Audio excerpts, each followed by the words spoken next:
Howdy. Good morning. We have a special guest today. It's awesome to introduce you guys to Leslyn Keith. I guess you're a lymphatic system specialist, we should say. Go ahead and I don't know your accolades, but if you wanted It's to go ahead. okay. I'm an occupational therapist, and I got a doctorate in occupational therapy to focus on obesity and lymphedema specifically, and ran a little pilot study about using a ketogenic diet to help people who were obese and had lymphedema. And that was in 2015, but boy, I've learned so much more since then. It's pretty exciting. The CLT means Certified Lymphedema Therapist. So I've been spending almost 25 years treating lymphedema, lipedema, and other lymphatic disorders. So excited to talk to you today. Yeah, something we've all been struggling for many, many years and just had no answers. So this is exciting. Yeah, for sure. And so many people in the audience are excited too, because this is by far, not even a close second. This is the most questions that we have. It's about the lymphatic system, lymphedema, lipedema, and people are lost on it, Mm-hmm. And I have my own theories that are starting to be more accepted in the lymphatic community, and some that are just things that I've just come to question more recently, because I've been really focusing on the lymphatics of the trunk and what happens in the trunk. But one thing that I have noticed, even though the low carb or the carbohydrate restriction or the keto or the carnivore community, even though they don't know anything about the lymphatics, they are so welcoming to discussing the lymphatics and learning how this interacts with people that are having difficulty with weight and other conditions. Not so much in the lymphology community, even though there are now a lot of great studies out there that are demonstrating what you all are talking about. But it's becoming more accepted, but they still think I'm an oddball. But in your community, very welcoming and interested to start to learn more about the lymphatics. I think it's good to be an oddball anymore, because the mainstream, I say this and with all due respect, but the mainstream's had the football for a long time, and people are getting exponentially sicker under this accepted, just, treat their symptoms, give them a drug, push them out the door, and, load the next, sick person in. Like I think, thank God we're not settling for that anymore. Like, right. Nobody's getting healed. Everything's, there's a metabolic epidemic crisis, as far as I'm concerned, that nobody is really addressing, but it's great to kind of see this movement. People are doing it on their own, Mm-hmm. They're no longer being fear mongered and saying, believe in all this nonsense that, be scared of fat, don't eat meat, and take drugs, like everybody's finally pushing back on that narrative, which I'm very happy to see, Yeah. But one thing that I found is that the people, the patients, not so much the clinicians and the researchers, but the patients that are lymphatic patients, they have lymphedema and or lipedema. When you say, well, this might work, why don't you give it a try? Even without any guidance, they're trying it and it's working. When I first met Catherine Sayo from the Lipedema Project in 2016, 2015, when I was presenting the results of my little tiny pilot study, we were at an NIH conference on the lymphatics. And I said, it worked really great with lymphedema. And she said, wow, do you think it would work with lipedema too? Because it had never been studied at that point. And we just said, I think so. I think it might work. We should try it. And we just put it out to the community. We said, hey, this is what Eric Westman uses at Duke University Keto Clinic. I don't know, maybe it'll work. And people, probably about 3 to 6 months later, people were posting on Facebook, hey, I've just lost 50 pounds or whatever. I mean, and they had never lost anything before. So people are willing to try, they're willing to self-experiment. And then, when your pain is halved or completely resolves, you're going, I'm going to keep doing this. Your doctor's telling you, though, you're going to kill yourself eating this way. But when your pain goes down, you're going, no, I think I'm on the right track. I think I'm going to keep doing this. And it's working. It is. Yeah. So can you tell us a little bit more about the difference? What is lipedema? What's lymphedema? Sure. And the lymphatic system? Maybe talk about that. Sure. So lymphedema, we'll start with that one. It's a little bit more recognized, lymphedema, and there is some kind of impairment in the lymphatic system. And it could be that you were born with it, or you had some kind of procedure or trauma that destroyed or impaired part of your lymphatic system. Most typically people think of it as you had treatment for cancer and they remove lymph nodes. They give you radiation treatment and it destroys some more lymph nodes and some lymph vessels. And so now you got an obstruction in your lymphatics and fluid can't get out of a body area. So it just backs up and collects in that body area.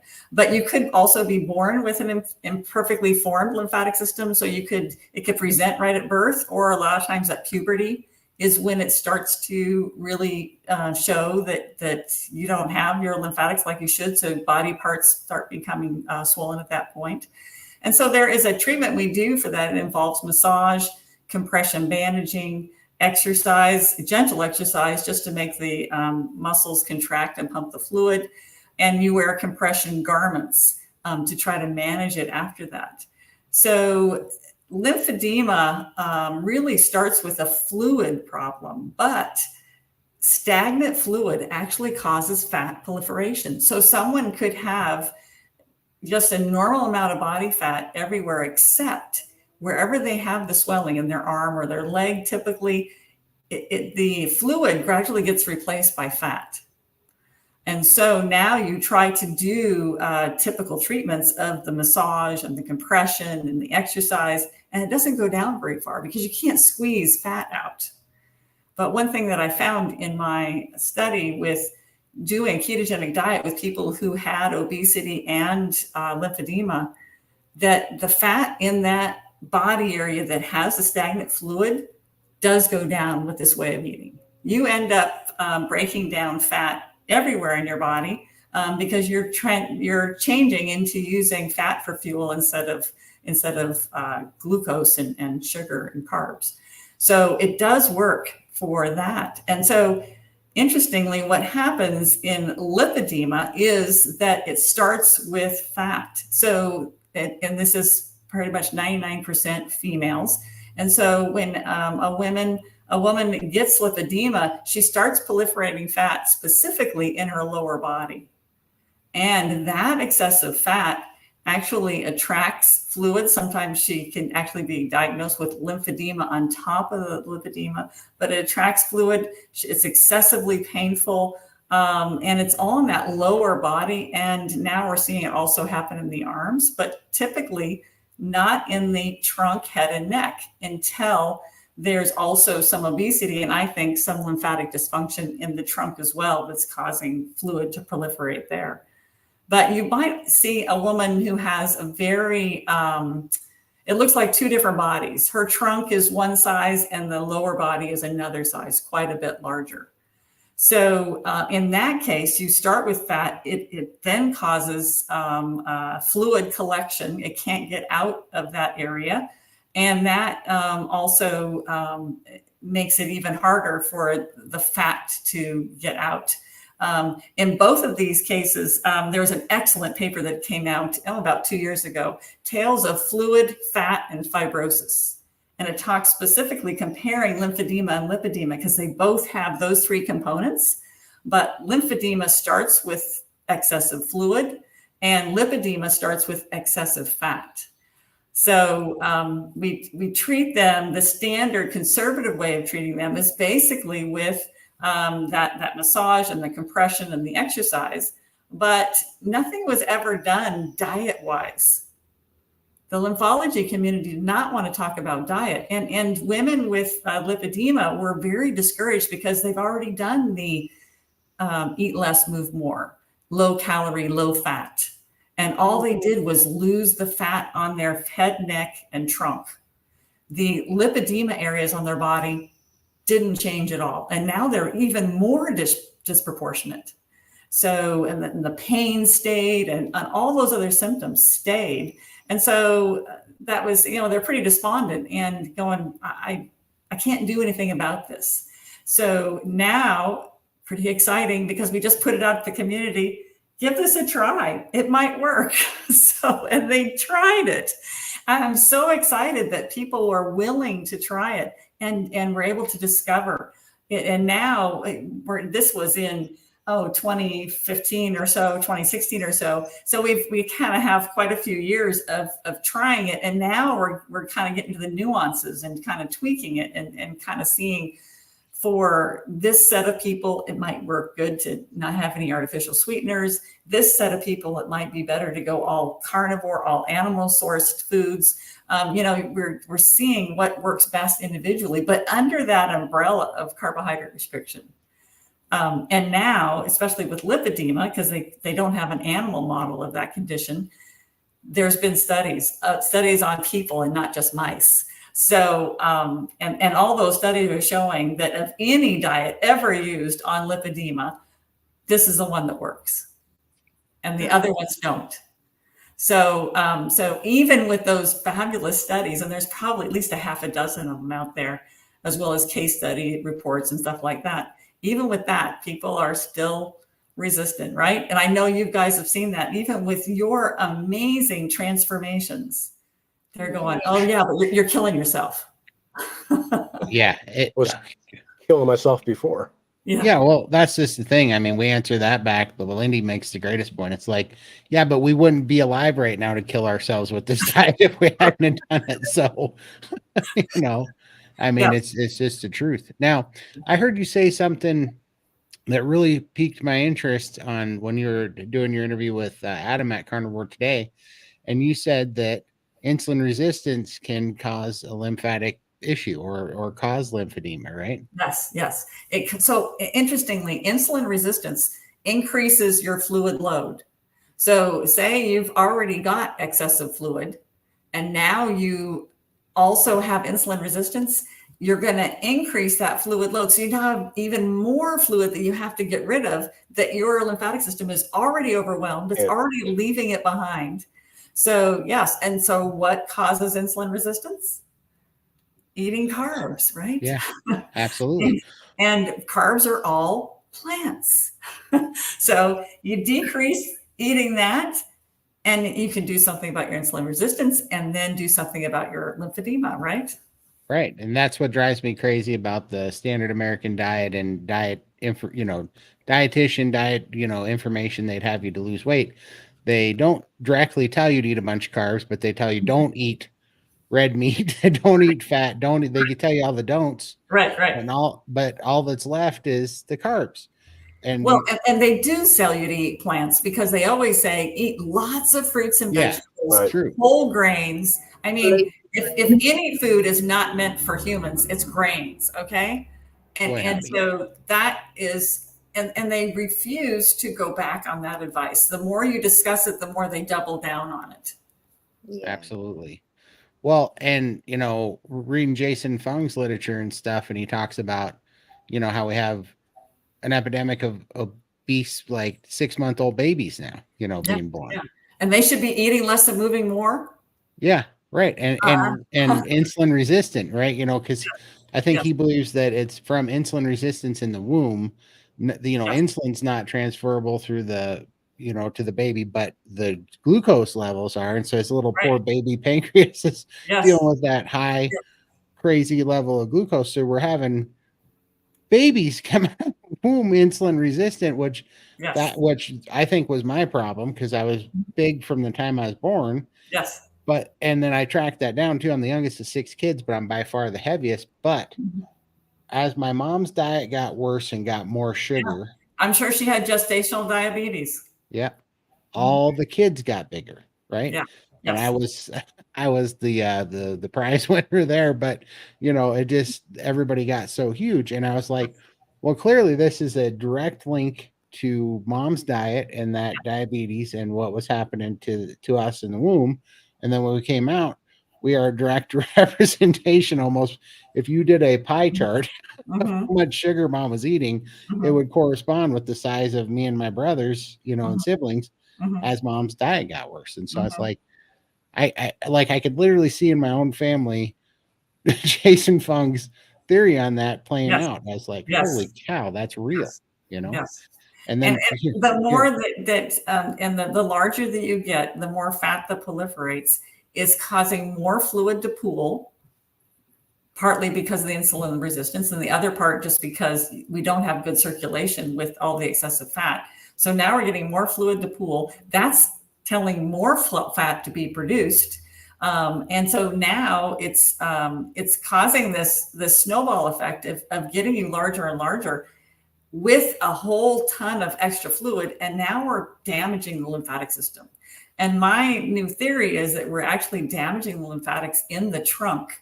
And that trunk is now, we're leaking out of that lymphatic system. It should be transporting and taking the fluid out of the tissues and getting it to the blood circulatory system. But instead it's leaking into the trunk, and it's going to go to that lowest point, the lower point of your belly. And it's actually going to stretch that skin out, and it's going to contribute to forming that apron that can stretch. Well, some people have it down to their knees.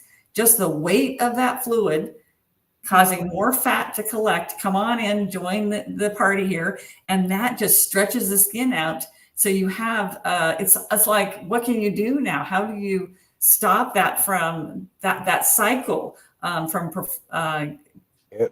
proliferating, unless you change how you eat and you cut out the carbs, you cut out the plants, a lot of the plants. Right. Well, and then that brings me to another question. I'm getting very excited to get skin reduction surgery, not because I'm going to look better, but because I will stop being this camel reserve for fluid to gather in. Yes. You're just this reservoir waiting to fill up. So yes, I think that it is medically necessary that when you, however you lost the weight, if you have a lot of redundant skin, maybe you have really, you've had some lobules on particularly the medial thigh, and then that belly that made that apron, you lose a lot of that weight. Maybe you did it with carnivore, maybe you did it with bariatric surgery, but now you've got all that excess skin that wants to refill first with fluid, not with fat. You're going to fill it up with fluid. And so it's medically necessary. That is, it's an infection waiting to happen. I don't know, have any of you been in the hospital because of like cellulitis infection in those areas? Many times. Yeah. It's life-threatening. So this is medically necessary and absolutely should be covered. It's just not cosmetic. It'll definitely, I'm sure it will make you look better, but it is at first, this is medically necessary. I usually get cellulitis 2 times a year. Yes. And that's been going on for, and then I'm building up resistance to all the antibiotics. Yes. And they find it harder to treat it each time. Yes. Yep. And that's been going on now for 20 years. And then you're in the hospital and they're putting you in IV. Yes. And what's in that IV?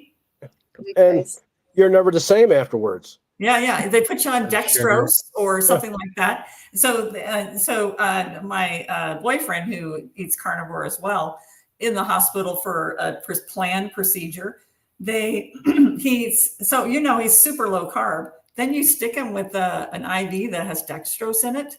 It shot his blood pressure through the roof, and they wouldn't discharge him because his blood pressure was up.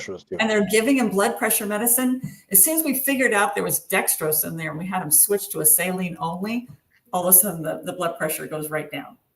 Yep. So anybody who ends up, and now you're in the hospital because you have cellulitis, you are very, very, very ill. How are you going to tell them don't give me dextrose. I mean, it's expected you have to direct it. You know, Right. how can you do that when you're You so can't sick? even think straight when you got 105 fever. Yeah. Yes.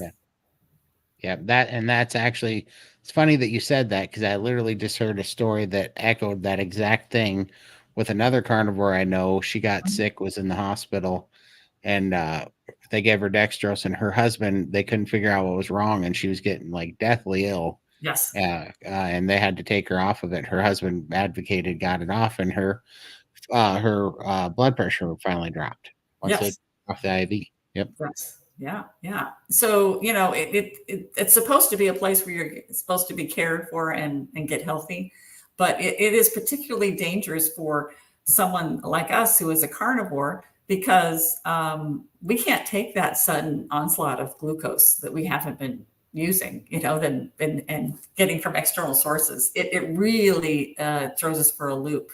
And so, Michael, with twice a year being in the hospital, I am impressed on how well you're doing, because that was a dangerous situation. Well, Yeah, for sure. Let's see. I know we got a bunch of really cool slides to get to and stuff that are going to help a lot, but I also, so we put this in the SBG group and the Meat Sisters group, and kind of put it out, and we have a bunch of questions. Plus we have, looks like 17 questions in the chat already too. All right. Right. So we got, what I would like to do is give everybody, talk about the condition I think is happening in the trunk. And then I want to get to what you can do about it. yeah. Because I'm sure that that is really what we need to do. And it's, well, let's just start with that first slide, Michael, that shows the flow in the trunk. And so what you can see down there, this is the lymphatic system when it's showing that flow. And then down the very bottom, that's coming out of your legs. And people just tend to think about, oh yeah, I got swollen legs, and it's kind of come out of my legs and go into my belly and my trunk through those tubes. But they really forget about all the other contributions to that fluid load that is happening in the trunk. Most of our fluid comes from the liver. You can see that in the lower left, the intestines coming on the lower right, and the lungs. That is the greatest contribution to all that fluid. And what happens is when we have a huge amount of fluid coming up from the legs and in the abdominal area, it backs up into those organs. So now you've got a GI issue, your liver isn't functioning right, you can't breathe. When you have fluid going the wrong way into those organs, you really affect the organ function. And so our objective is to get it into those tubes, into that main one. You see it go right behind the heart right there. And then you can see that blue line there's a blue line on the right and left side. Yes, right there. That's the subclavian vein on the right and left side. It's going into the blood at that point. And so we're taking it away from the legs and all the organs. Of course, not shown is the arms and the head and the neck, but it's all getting into that thoracic duct, that main tube that lies right against your spine, and it's got to get into in the blood circulatory system. But locks can go wrong before we get to that place. And when it doesn't go to that place, it can leak into your abdominal cavity and contribute to that big belly and the apron. It can go back to your organs and cause organ dysfunction. Wow. Let's look at the next slide, Michael. So how does it happen in the first place? And again, you could be born with a problem. That's that congenital lymphatic malformation. You could be born with not only a problem in your arms and legs, but in your trunk, in your head and neck. But there's also lots of ways your thoracic duct, that main tube up the middle, can get injured. It can be any, people get it from heart surgery. You know, the lymphatic fluid, for the most part, is clear. The surgeons aren't seeing it. They can easily nick these vessels and cause a leak into the chest cavity or in the abdominal cavity. So any surgery, a lot of times you will get post-surgical swelling, right? You have a knee replacement and your knee gets really huge. So, but the lymphatics are really good. They can heal. And guess what they need to heal? Fat. They are healed by fat. So, so we need that. But the lymphatics are your main transport of fat coming out of the intestines. So you need, essential fatty acids. They got to be collected by the lymphatics and moved out. And so, so you can imagine what happens if you have an issue and we're backing up into these organs. I'm not getting my essential fatty acids. They've just gone the wrong way. So now how can my lymphatics heal themselves if they don't have this lovely fat that helps? You know what's so crazy about what you just said there about you're not getting the essential fatty acids? Mm-hmm. Is me and Lindy and a few people at the SBG who took as an experiment did amino acid therapy. We were taking a ton of amino acids. When we did, we started moving fluid like crazy. Both me and Lindy did. Yes. And so, and particularly if your lymphatics in your trunk have been damaged, we want to have our essential fatty acids, but we can't have really high fat because your lymphatics are not able to transport that. So we got to go a little easy on them, and we're going to be lower fat and higher protein. And wow, did you guys do something wonderful when you did mostly protein? You gave yourself enough of fat, but you didn't go excessive with fat. And now your lymphatics were able to heal. That probably will change. There will probably be a point where you can have more fat and you'll be okay. But when your intestinal lymphatics are not working, you can't actually eat a high fat carnivore diet.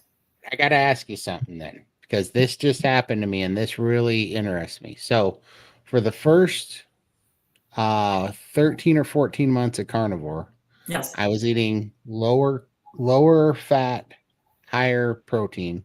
Yes. And I was doing fantastic. Yes. Then I hit a stall that wasn't working anymore. Right now, I'm currently eating more of a traditional. I'm eating 2 grams of fat per 1 gram of protein, but everything has come way down. I'm eating far less of anything. So you healed in that time, and it was necessary for you to change. Okay. You made a really, and I've talked to other people in your situation where you're very large, and I think probably have a disrupted lymphatics of the trunk, and they go carnivore. I think of my friend Sean who did this. He went carnivore, but it was high fat carnivore. He gained 35 pounds, and it was fluid because he overwhelmed his lymphatics at that time. They needed to heal first, and you did it absolutely right, Todd, by going higher protein first. That was dumb luck, but it worked. I was just listening to my body, but it definitely worked. Yeah. Fantastic. Let's see. What's that next slide? What have we got there? So here's some symptoms to look out for and see if this is you. So if you get this sudden swelling in your trunk and abdominal cavity, people will tell me, and I think you guys have described this as well, that I wasn't pregnant, but now all of a sudden I'm 9 months pregnant. I mean, it's just huge, especially in the belly. And then you can get actually some puffiness right here at the base of your neck on either side. This is a big fluid depot. And I mean, I've seen people that just go straight up like that. So you can get that swelling right there. And then it can go head, neck, trunk, and genitals, especially for men. There is, a receptacle waiting to be filled there. So you can really get a lot of swelling right there, and not so much in your arms or legs, but eventually it will also go there too.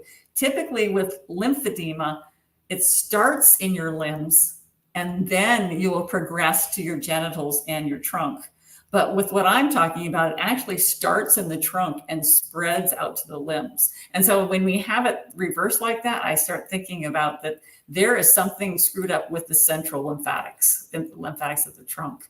You might have symptoms of nutrient deficiency because remember, your lymphatics are transporting that fat out of the intestines.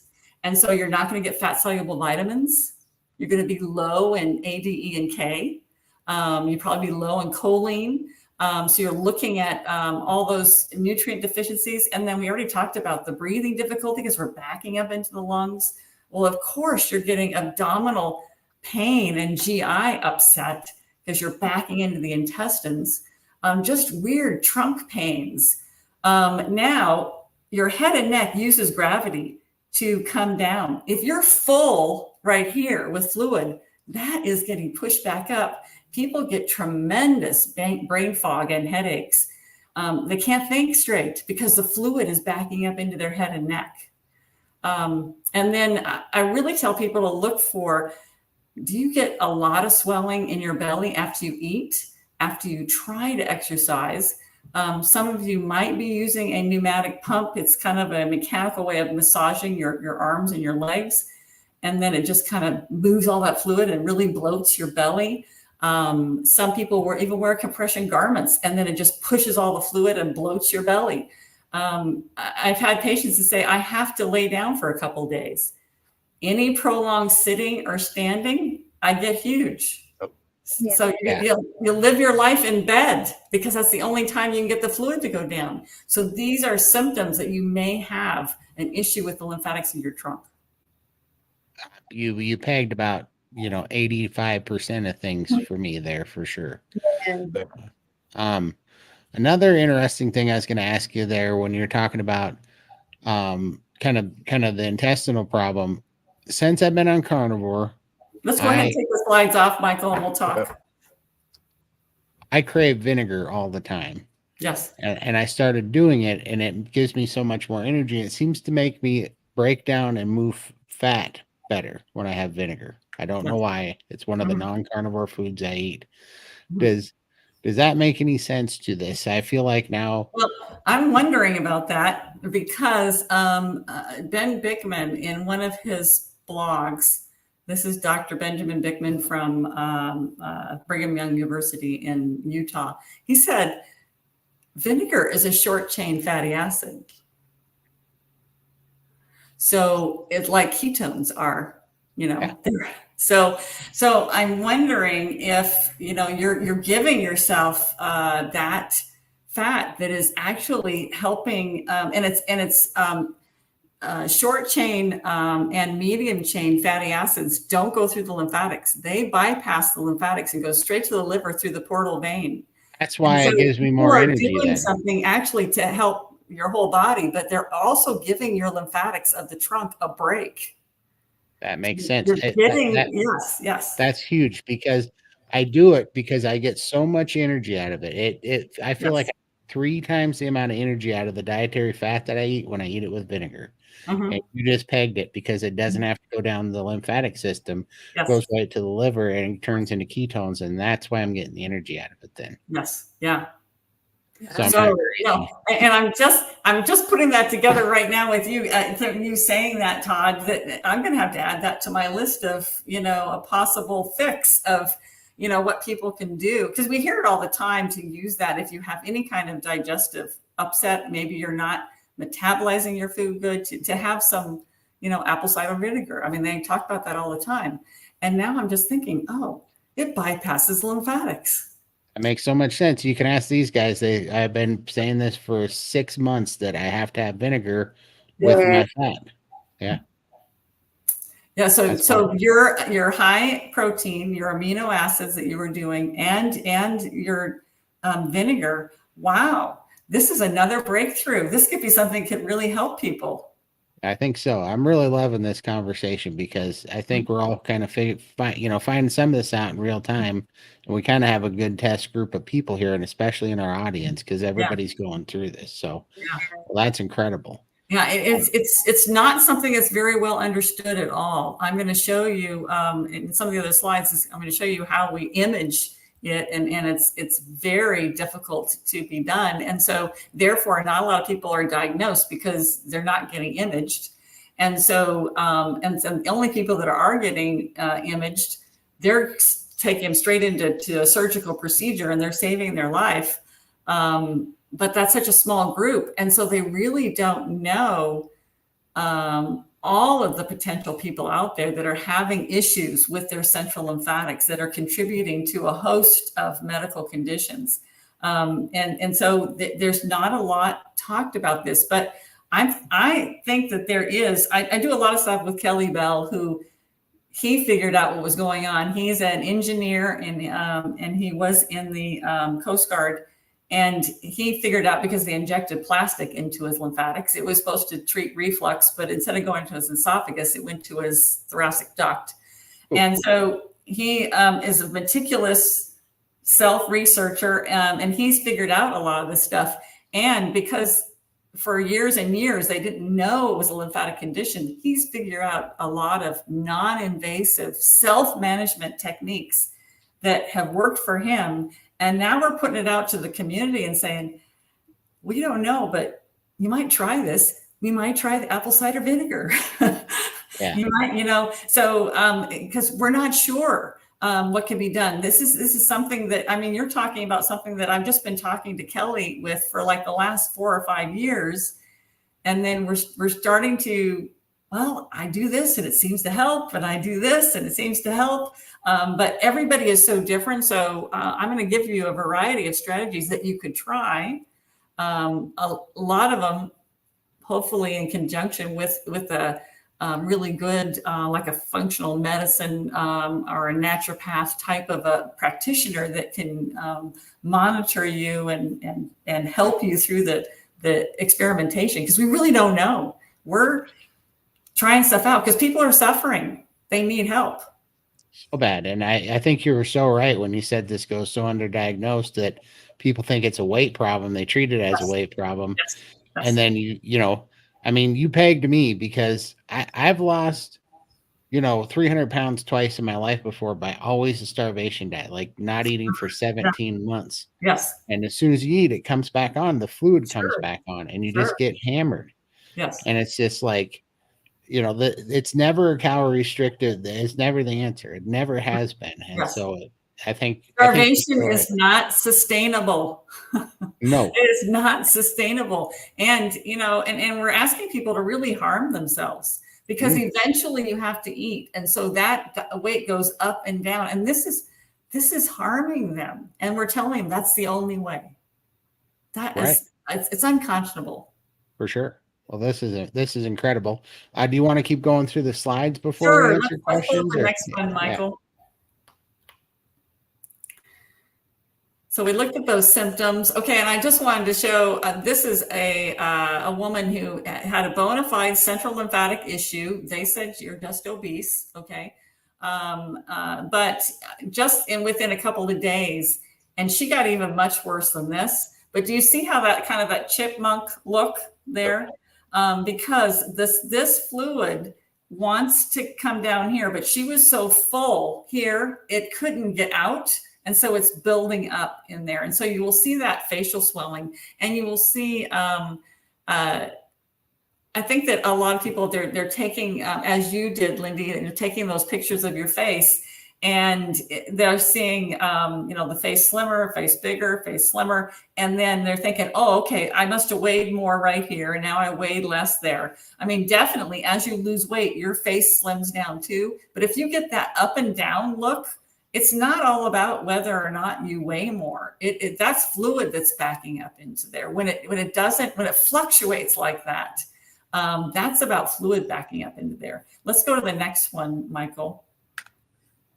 So this is Kelly and I, we're thinking about, okay, what is the process? How does this happen? And we think that there's 2 different pathways. The first pathway is that we have this reflux. They have stuff going the wrong way, fluid going the wrong way, and that can lead to inflammation and fibrosis. So almost like a hardening of the organs. So now the organs can't function as well. You think of fatty liver disease, right? And there's lots of fibrosis with that, and a hardening. The liver does not work right anymore. And so that gives you organ failure. Another pathway is that now the entire lymphatic system can't transport fluid like it should. So you get back up into the limbs and in the head and neck. And now, so you have that increased swelling throughout, and now increased inflammation and increased fibrosis throughout. I think you guys that were talking before we went on about that hardness, how the area gets just, I mean, rock hard. Like cement, yeah. Yes. And so now the lymphatic system is really taxed. It starts failing. It leaves more and more fluid. And so do you see at the end, the two red areas there, it's a feedback. They go back and forth that is causing more lymphatic failure and more organ failure. And then you die. I mean, things are not functioning right and you die. So this is something that there's still, it's a spectrum. We have people that are just kind of sluggish through their trunk, and they can live for a long time. They feel awful, but they can live for a long time like that. And then others that it's an emergency surgery that we have to open that pathway and get that fluid out, or they're going to die. So I would say that most people are more on that chronic sluggishness that just makes life miserable, that end of the spectrum. So it's not so urgent, but I mean, it's probably taking, years off your life. So we need to do something to help people to manage this. For sure. Absolutely. So, and this is, I just put some benign pictures in here to kind of show people how that fluid can really protrude the belly and then eventually lead to that apron developing. Michael, do you want to show a picture of what that could look like if you have an apron? So this is not, when we think about that apron or that belly protruding so much that it hangs down, that's not just from fat collecting. I refuse to believe that. I think that there is a lot of fluid in there. And that weight of the fluid makes it stretch more and more down. And so that you stretch the skin out, the weight of that stretches the skin out, and you have that that really going down low. And so now you are looking, I can see your toes down there. And so we're really looking from the top down. We have all the lobules. It could be the belly, it could be the medial thighs. That's the weight of that fluid at the bottom of those areas that is just stretching out the skin and making it larger and larger. This is not just fat proliferation. This is fluid that is doing that. Yep. And I would get blisters all along the side, and they would just nonstop leaking, and then the skin just continually break down, and it just the sores would get worse and worse. Yes. Yeah. So that fluid is trying to find its way out, and it will come out through your skin. Yes. If you have just had any kind of fat in your meal at all, it will look white. The lymphatic fluid looks white. And so you will see this milky white fluid that is leaking. But the rest of the time, if it's away from a meal, it'll be just clear fluid that's leaking out. Sometimes it will have a little bit of a yellowish tinge. So that's what I'm talking about, is that dysfunction in our trunk that either from a surgery or could have been damaged simply because you developed the obesity for whatever reason, that damages the trunk lymphatics, and then it just snowballs. It gets out of control. Before we come back to that just brought, because now I just had a question. I'm going to show this screen, but here in this middle top picture, that's like, this is the last time I took pictures, but yes. But anyhow, I was down to, in this green picture, I was 720 pounds down here. And then here in the middle, I was down to 647 pounds, so on and so forth. But this picture here, most people would say that I look probably 300 or 400 pounds in this picture. Mm-hmm. But I was actually dressed, I was still 500 pounds. I always weigh like 100 and some pounds heavier than anybody would guess. Yes. And I think that's because it's fluid and not fat. Yes. I think it's so much fluid. Yes, there's a lot of fluid in there. Yep. Yeah, that's what I've been wondering lately, because we're getting a DEXA scan when we go to Hack Your Health here in a month. Because I'm like, what am I made out of? And why do I weigh like lead all the time? Lead, that's right. Mm-hmm, yeah. Mm-hmm. Yeah. Doing that body composition. Anybody out there who's considering going keto or carnivore, do a body composition first. And you want to know fluid, fat, lean mass, bone density would be wonderful too. But you want to track how those change over the course of using the diet. You should lose a lot of fluid. And people always say that, well, that's just water weight. Hey, I don't care what kind of weight it is. We got to get that fluid out of there. Michael goes to the hospital twice a year with an infection because of that fluid. We want to get rid of that water weight.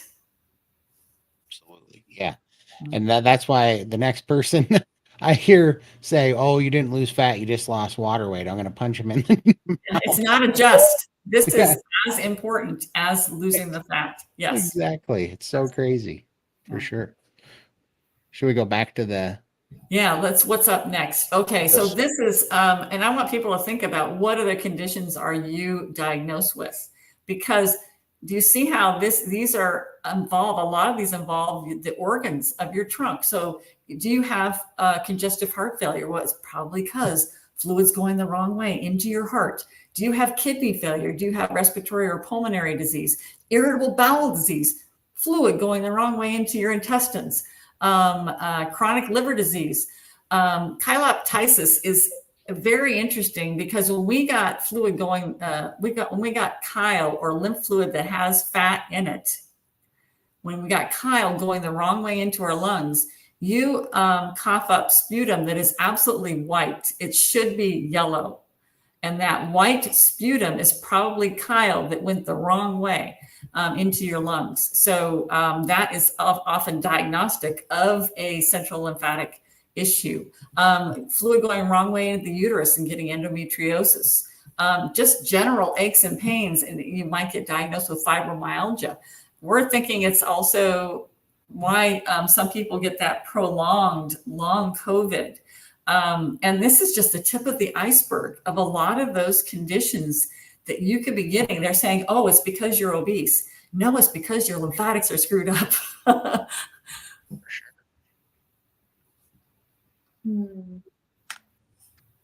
And so what we're also trying to collect information from anecdotally.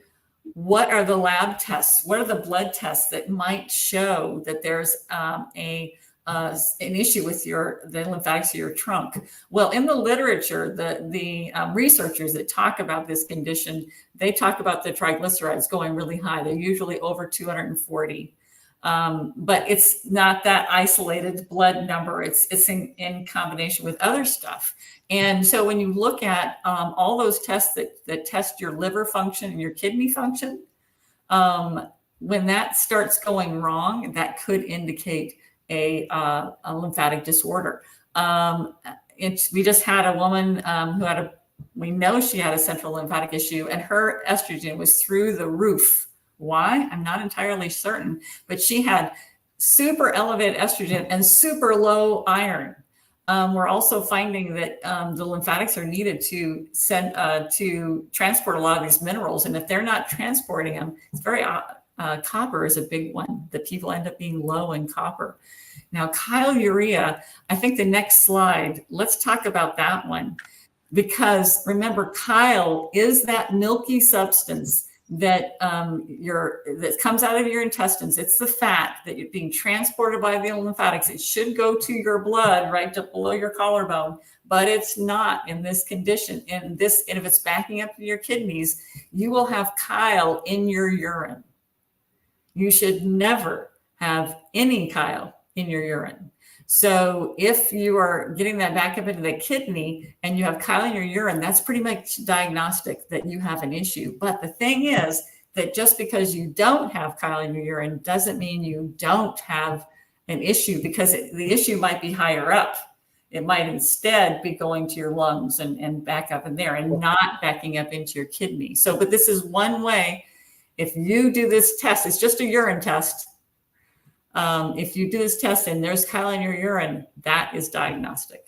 And so would that look like cloudy and real foamy, bubbly pee? So yeah, so you look at these pictures and it's talking about, 0 hours after eating, 2 hours, 4 hours. And so we're getting more and more fat building up into the kidneys and going into the urine.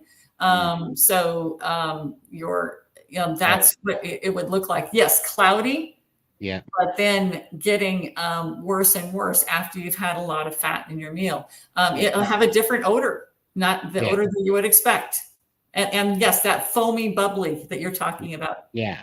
Yes. I just wonder because I've been noticing, and I was wondering what was going on, but I notice that when I fast, especially if I dry fast, Yes. I'll have cloudy and foamy pee. And so something's going on there. Yeah, I would expect it to get more cloudy with eating.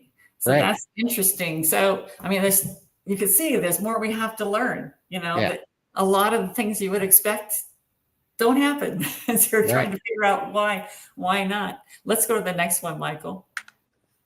So we want to get imaged, and there is a certain imaging process called magnetic resonance lymphography. So it's an MRL, and it is they inject it into your lymphatics right at your groin, and it's very difficult to do because they want to get into the lymphatics and not a vein or an artery. You want to go to the lymphatics. It is hard to do. They're usually getting it through. You have lymph nodes that are at your groin. And then you've got to image it in this MRL machine, and it's small, and you can't weigh more than 250 pounds. And so I'm thinking that there's this whole segment of people that might have this issue that they cannot be imaged. Not only that, UPenn that I have pictured there in Philadelphia, that's the only place that does that in the United States. So you can't go anywhere else, and they don't have a machine that can accommodate you. So what do? Well, the next slide, this is what's coming up on the horizon, is that they're making a drinkable contrast, and then you get a PET scan. And so if you can go to a local place, if they have a PET scan machine that can accommodate your size, all you do is have to drink something. It's not a surgical procedure to get the dye into your lymphatics. You drink this, and then they can watch where that contrast is. It's kind of a high fat contrast, where it goes, and they can see, oh, you're getting a leak here, you're getting a leak there, it's reflexing into this organ. They can see all that.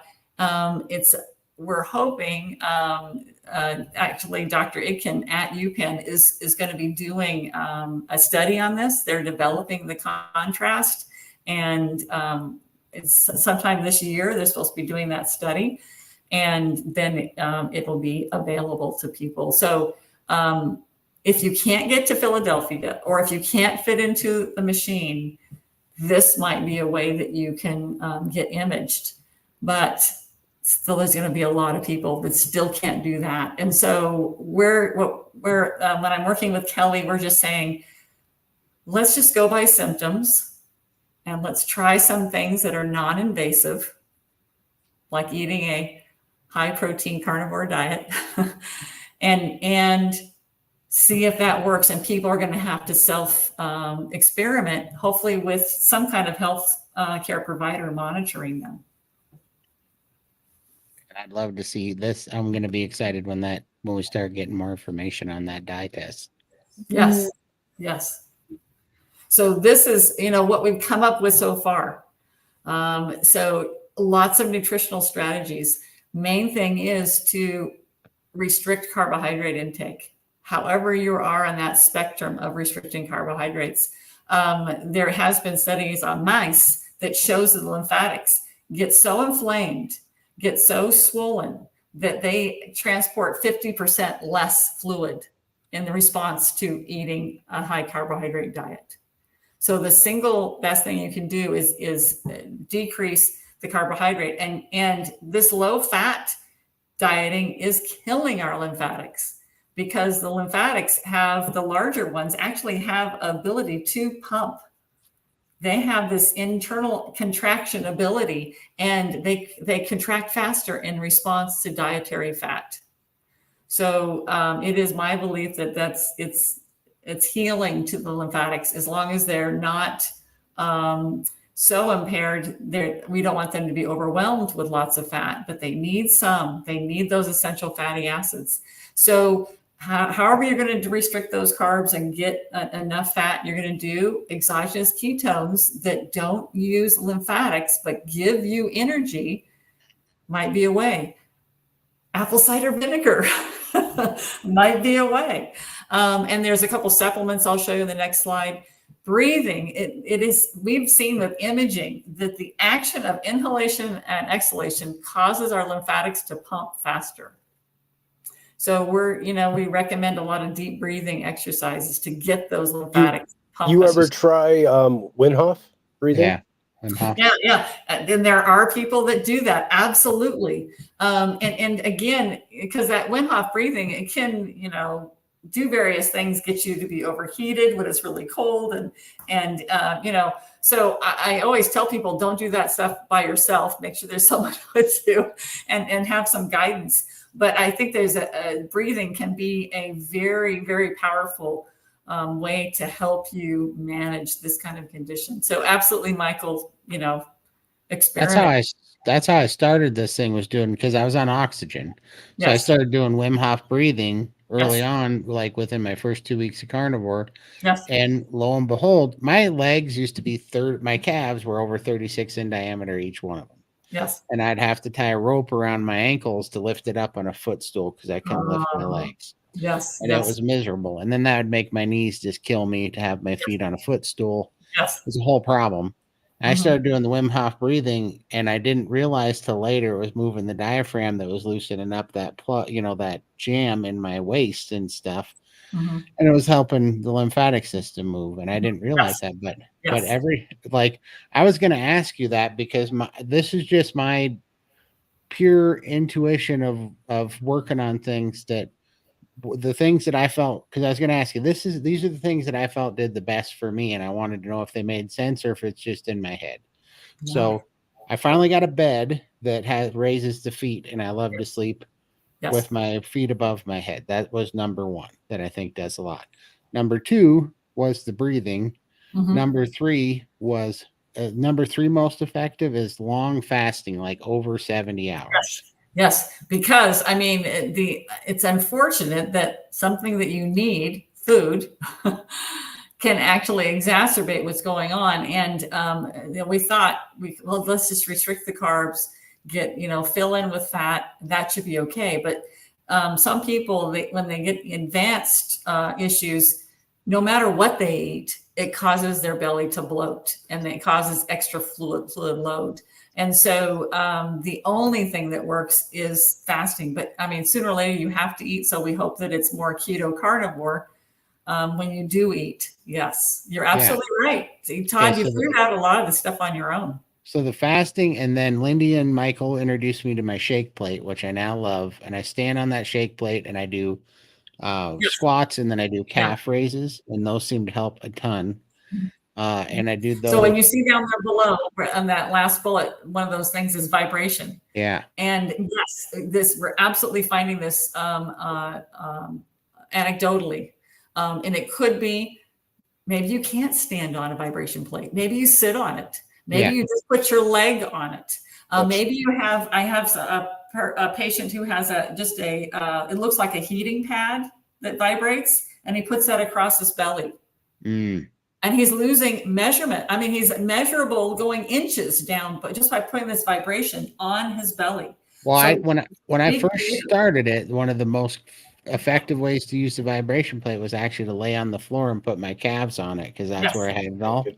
And then that raised my calves above my heart, and it also shook the back of my calves, and that seemed to help the most. And I will tell everybody who's listening too that if you can't get your legs above your heart or above your head, don't worry. Just getting them horizontal is a great start, and you will have improvement with that. And then as you're able to get them up a little bit more, fantastic. But don't worry that if you can't at first get it above your heart. Okay, that was fantastic to know that was working, because when you're stabbing blind, you're not sure if this is in your head or if it's really doing what I think it's doing. You were doing something. And so you look at a lot of these things, the acoustic wave, cavitation, deep oscillation, it is all like variety on the same theme. We're shaking things up. And does it do it because of different pressures? Does it do it because we're breaking down fibrosis and it's letting things flow? we're not entirely sure, just that it works. Yeah, and one thing I couldn't do was everybody kept telling me to do the compression socks. They made it worse because they were too tight. Yes. Yeah. So, and very uncomfortable. Did you experience that, Lindy, that it was uncomfortable? Oh, for sure. I couldn't get them on. It was too difficult. Yeah. Yeah. And then they'd squeeze the actually knees. And then your foot would swell up. Yeah. It was painful. Yeah. So I would actually recommend a lot of these strategies first. And then, especially when you get a lot of that stretched out redundant skin because you've lost so much fluid, then you're going to want to have some kind of support on those areas to keep the fluid from wanting to fill that up again. I like using Velcro applications because you can adjust it to what you can tolerate. So Linda, you're saying that it was hard to get on, but also painful. It should never be painful. And I like the Velcro options because you can adjust it by what you need that day. Yeah. So these are a lot of things we're looking to, and I'm going to add to that slide, apple cider vinegar. Helping me and I just, again, that was one of those things. I'm like, is this in my head? Why do I feel so good? And somebody's like, oh, you're just having carb cravings. I'm like, I've never craved vinegar a day in my life until I got a carnivore, and now my body loves it. But that's awesome. Do we have some more slides here? Yeah. So I want to talk about these, and these you absolutely have to have your medical provider do for you. Even though the first ones are just over-the-counter supplements, they could react, with what other conditions you have. They might react badly with that.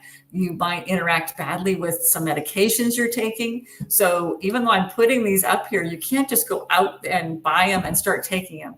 Talk to your healthcare provider, talk to one that you trust and discuss this. But another one of Kelly's theories is that we're getting thickening coagulation of the lymph. Just like your blood can thicken or coagulate, the lymph can too. And the thicker lymph is going to flow slower and be harder to get out. And so there are some over-the-counter supplements that have that action of not only thinning your blood, but also your lymph. And that's melatonin, red clover, rutin, and bromelain. Do not do this on your own, okay? And then prescription would be heparin, which is an anticoagulant. Some of my patients, the best they felt ever with their whole trunk and everything was when they were in the hospital, that maybe they had some kind of surgical procedure, and then they had to start to prevent blood clots from forming. They were on heparin. And I go, wow, I felt fabulous, and lost a lot of fluid and stuff like that. So we're thinking it might be because the lymph fluid is thickening. And then separate from that whole idea of lymph coagulation is possibly exogenous ketones. Might be a way to give your body the fuel without overtaxing impaired trunk lymphatics. And so just another way to get yourself healthy fat is through ketones. That's awesome. Okay. And then this is just, if you're going to try this stuff, be careful, have someone monitoring you. Like if you get a vibration plate like Todd has, start with just a couple of minutes because you have no idea how you're going to respond. So you're going to be just starting gentle, lower intensity, shorter time. And then if you're feeling good, feel okay, you can start going longer. And I really like to have someone checking you and asking you, because if you're getting brain fog from trying something, you're not able to track your symptoms and what's happening with you. So someone else can be talking to you. Did you feel a little nauseous after we tried that? Did you get lightheaded? Or are you peeing more? Good. But did you get a headache? Or do you feel clear-headed? I mean, so we want someone to be monitoring how you respond to the various things and making sure that you're safe. What do you think about rebounding? I've actually... Go ahead and take the slide off there, Michael. Rebounding. Excellent question, Linda. Go ahead. Yeah, my vibration plate has actually broken, and I saw some YouTube videos about rebounding and how it's really good for the lymph circulation. So I bought one and I jump on it sort of 5-10 minutes every morning. And then every time I get up, I go and do another quick bounce throughout the day. And I'm finding it's really helping with the edema, because I do a lot of sitting. I work at home and on the computer all day. So this is a chance to get going. So, what are your thoughts on rebounding? Yeah, I think it potentially is very effective. I actually got a rebounder myself. I've been trying it, and you know where I feel it. And Lindy, tell me if this is where you feel it too. Mostly in my calves. Excellent. And I'm not even leaping up off of it. My feet stay in contact with the rebounder the whole time, and I have that bar, so I'm holding on to make sure that I don't fall over. And so your calf muscle is huge for pumping fluid against gravity. It's helping with your venous return and also the lymphatic return. So that may be the biggest thing. There is also this other theory about why rebounding may work. That impact, what they think is that the valves open in response to the impact. And if the valves are opening and we're able to, and now the muscle is pumping, we're getting that fluid. It's just more effective at moving that fluid against gravity. So there could be multiple actions. I do think that as long as you're safe with it and stick like you do, Lindy, short times and seeing how you do, I think it could be very powerful.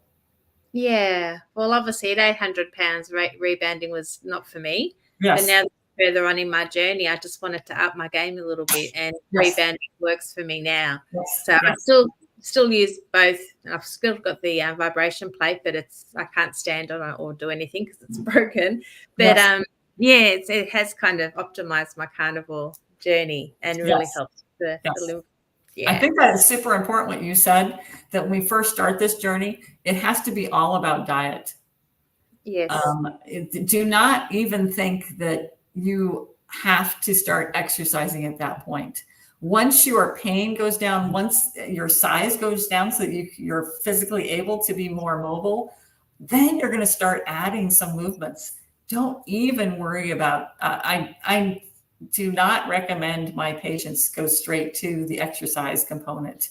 I think we need to do some healing first, and that's going to be through diet or fasting. Absolutely.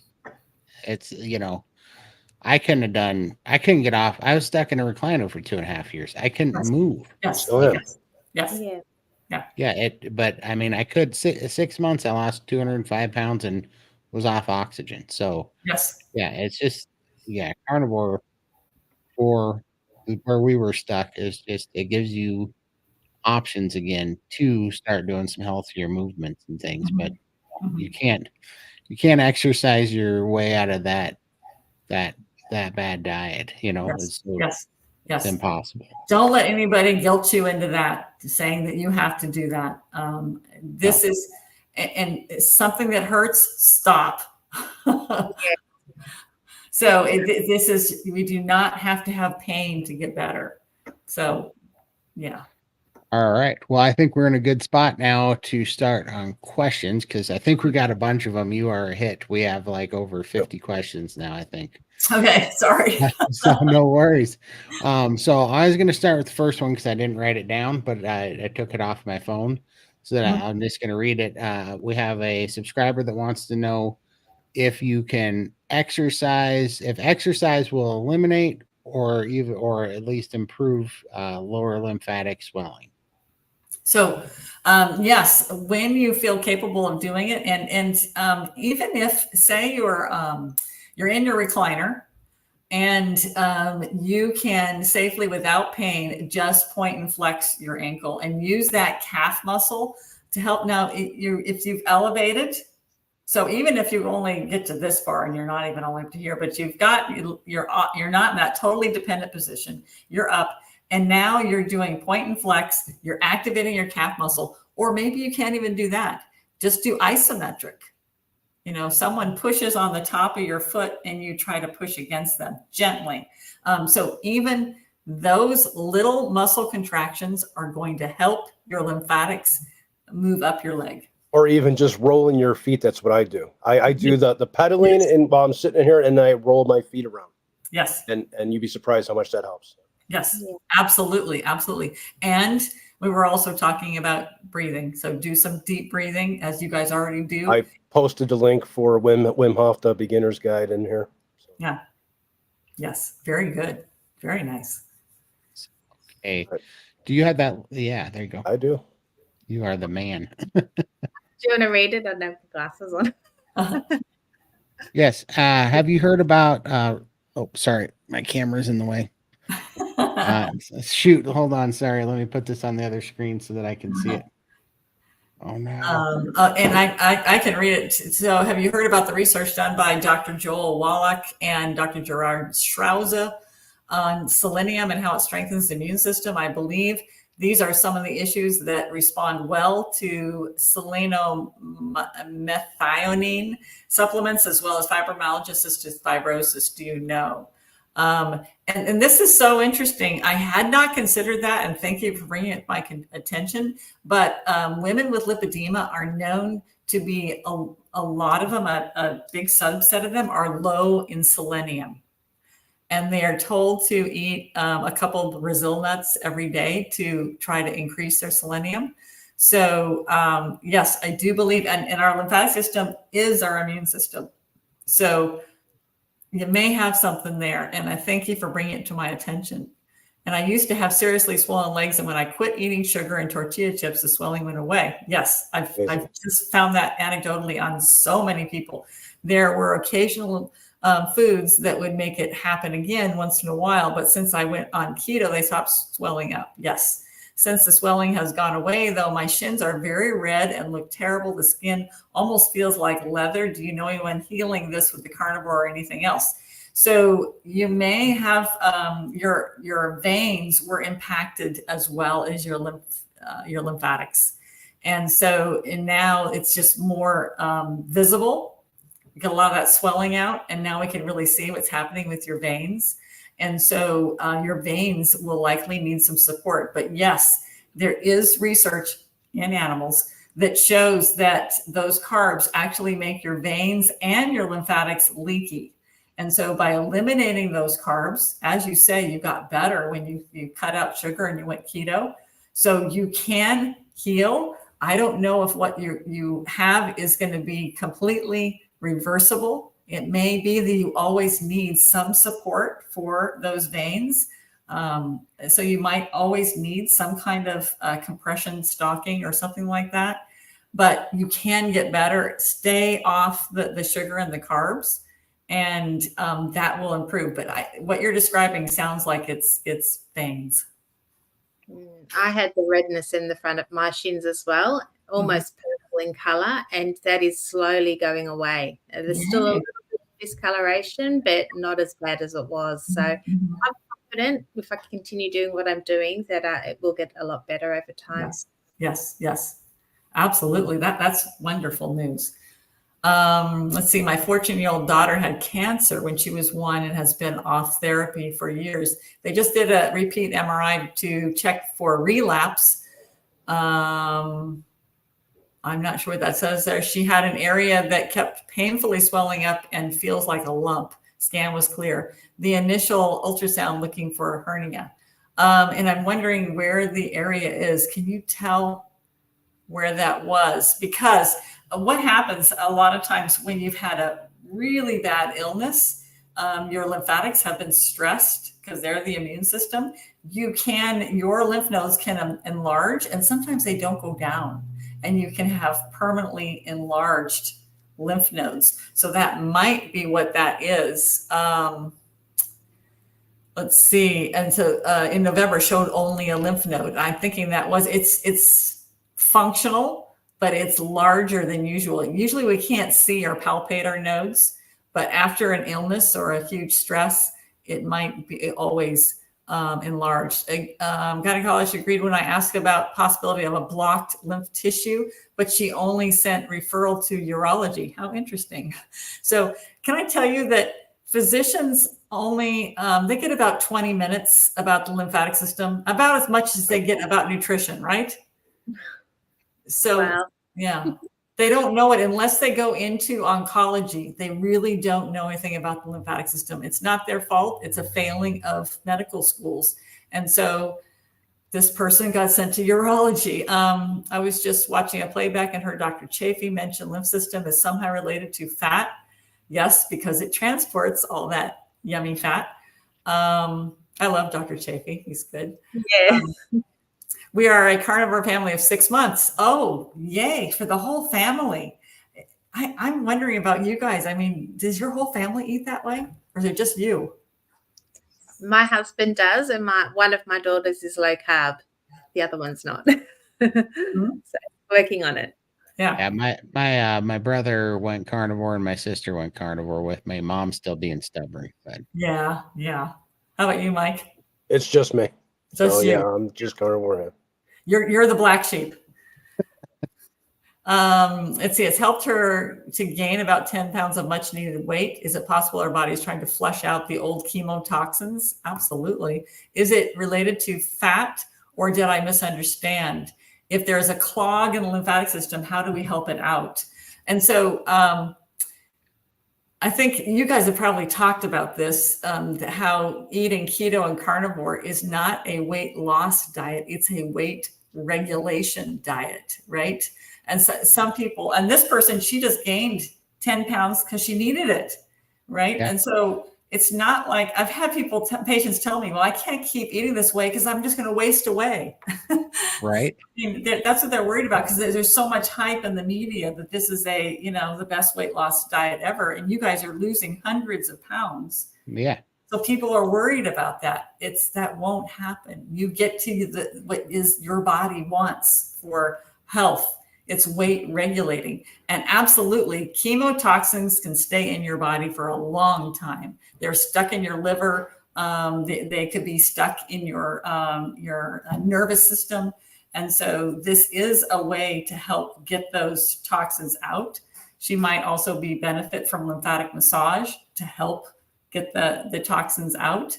And that also can help with if there is a clog in the lymphatic system. So I would recommend, and I'll if I can post in the chat, I'll recommend how to find a lymphatic therapist, a certified lymphatic therapist in your area, and go there and get a lymphatic massage. I mean, it's good just for general health, but if you've got any kind of condition, this can help with getting the toxins out and helping your lymphatic system function. Thank you. I've been wondering about the lymphatic massage. Geez. Mm-hmm. Yes. And it's through, I like using the Lymphatic Education and Research Network, or it's called LEARN.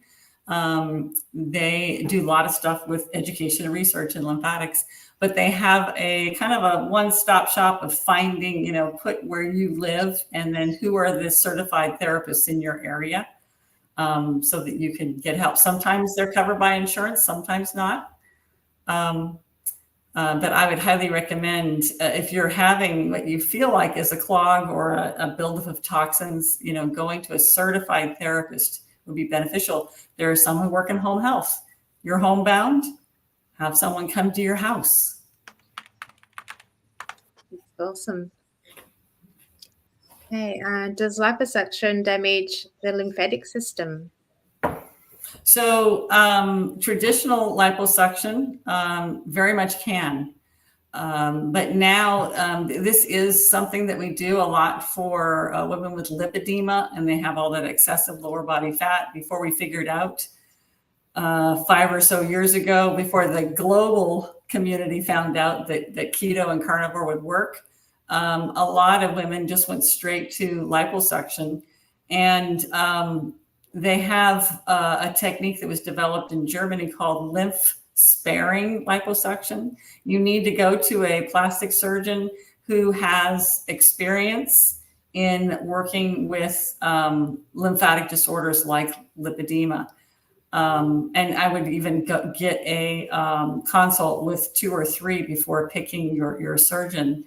I would direct people to the website lipedemaproject.org. That's LIPEDEMA project.org. We have a provider directory.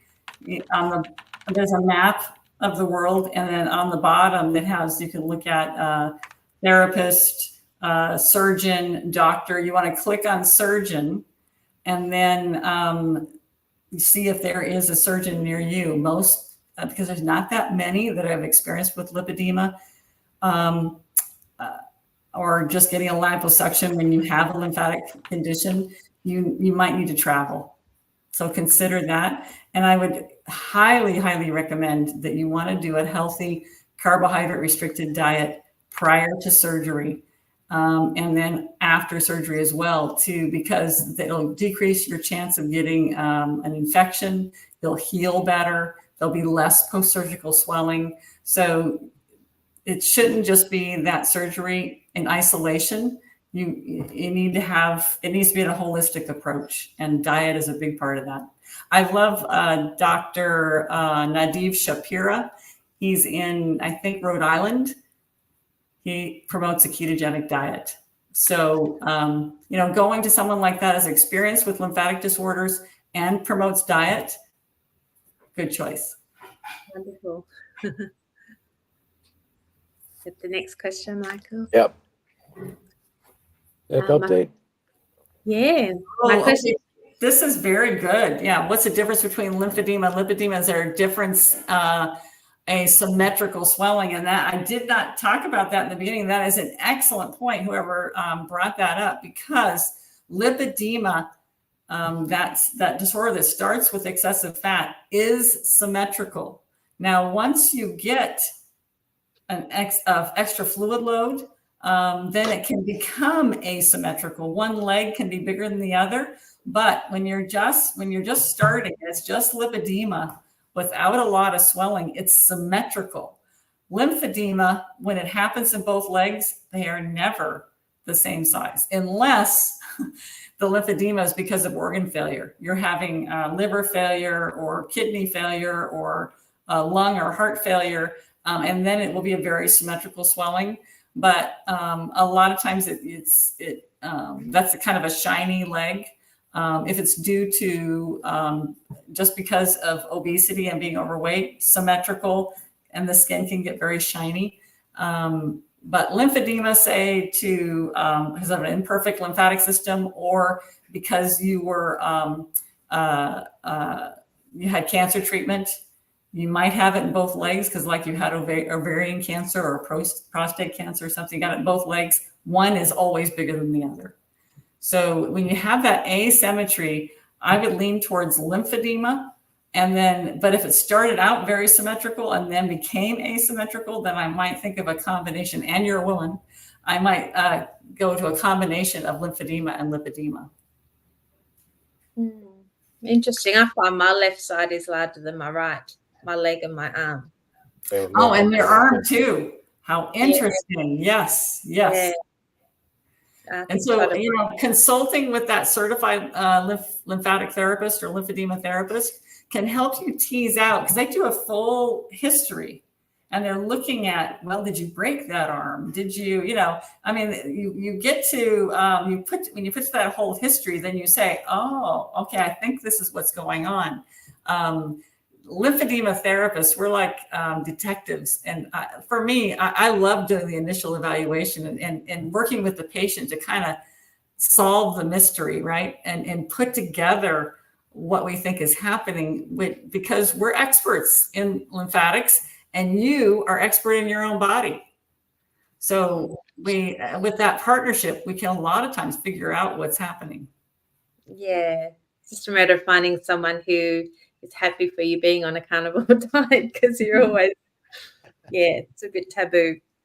Yeah, I know that's too bad. But I tell you that I was talking to a lymphedema therapist in a colleague in San Diego, California, and she was very much plant-based, low calorie with all of her patients, and she had lipedema herself, and this is what she did to manage it.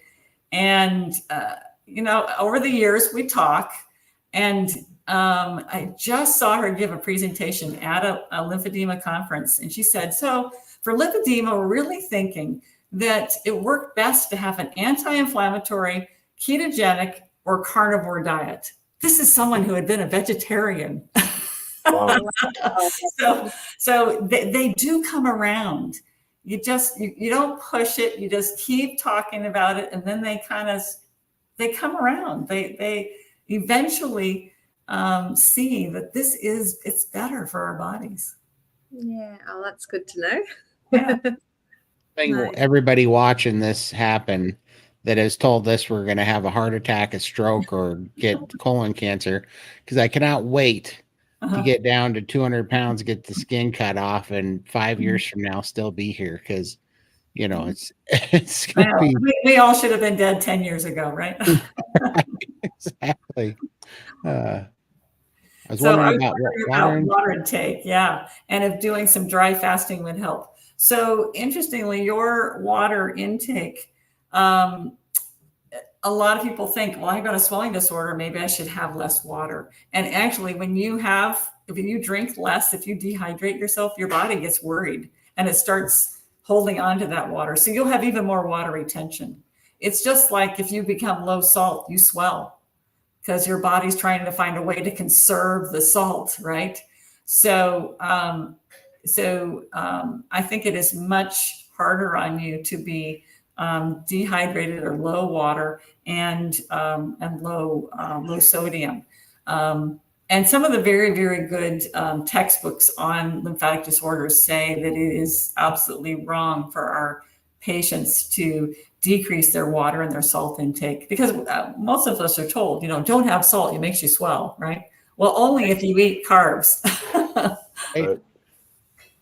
So, and dry fasting, I get really worried about electrolytes and hydration with dry fasting.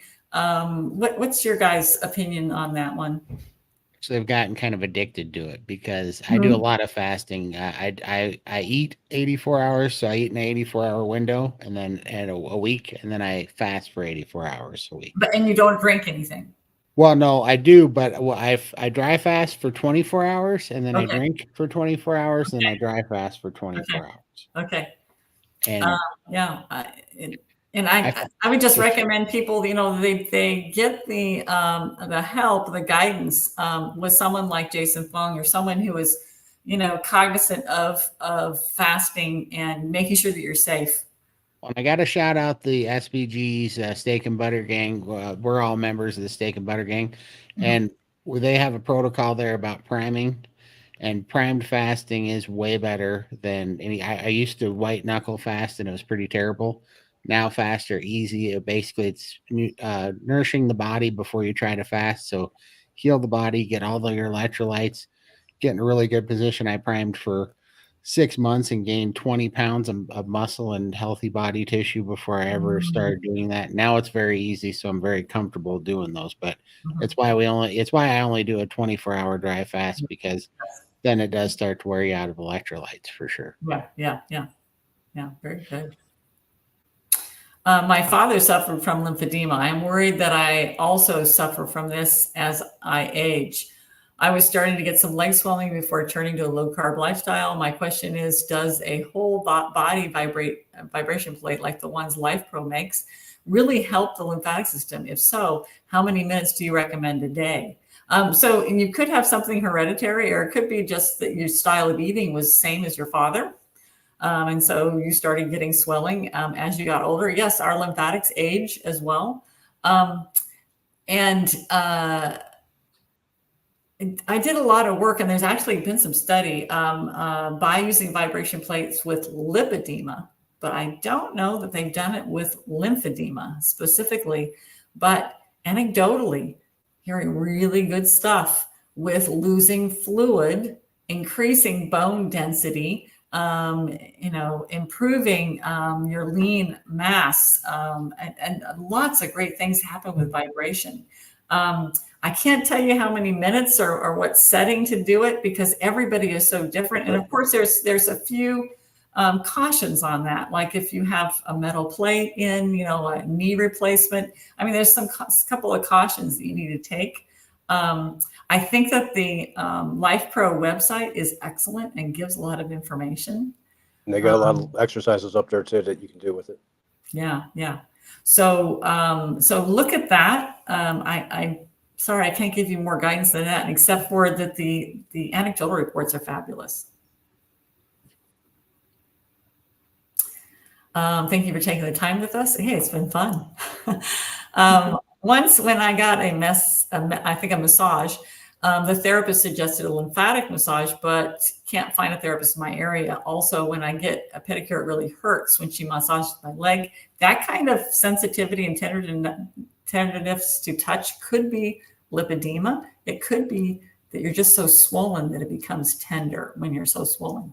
I always have held fluid in my legs. I've been carnivore for 4 months, not losing weight very easily, as most people say they are. Could lymphedema be my problem? And could that also be causing my high blood pressure, which is not aided by blood pressure meds? What can I do to help?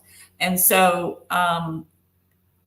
I would actually go to a carnivore coach to see exactly. I mean, for instance, my style of carnivore is that anything animal sourced. If it's from an animal, I eat it.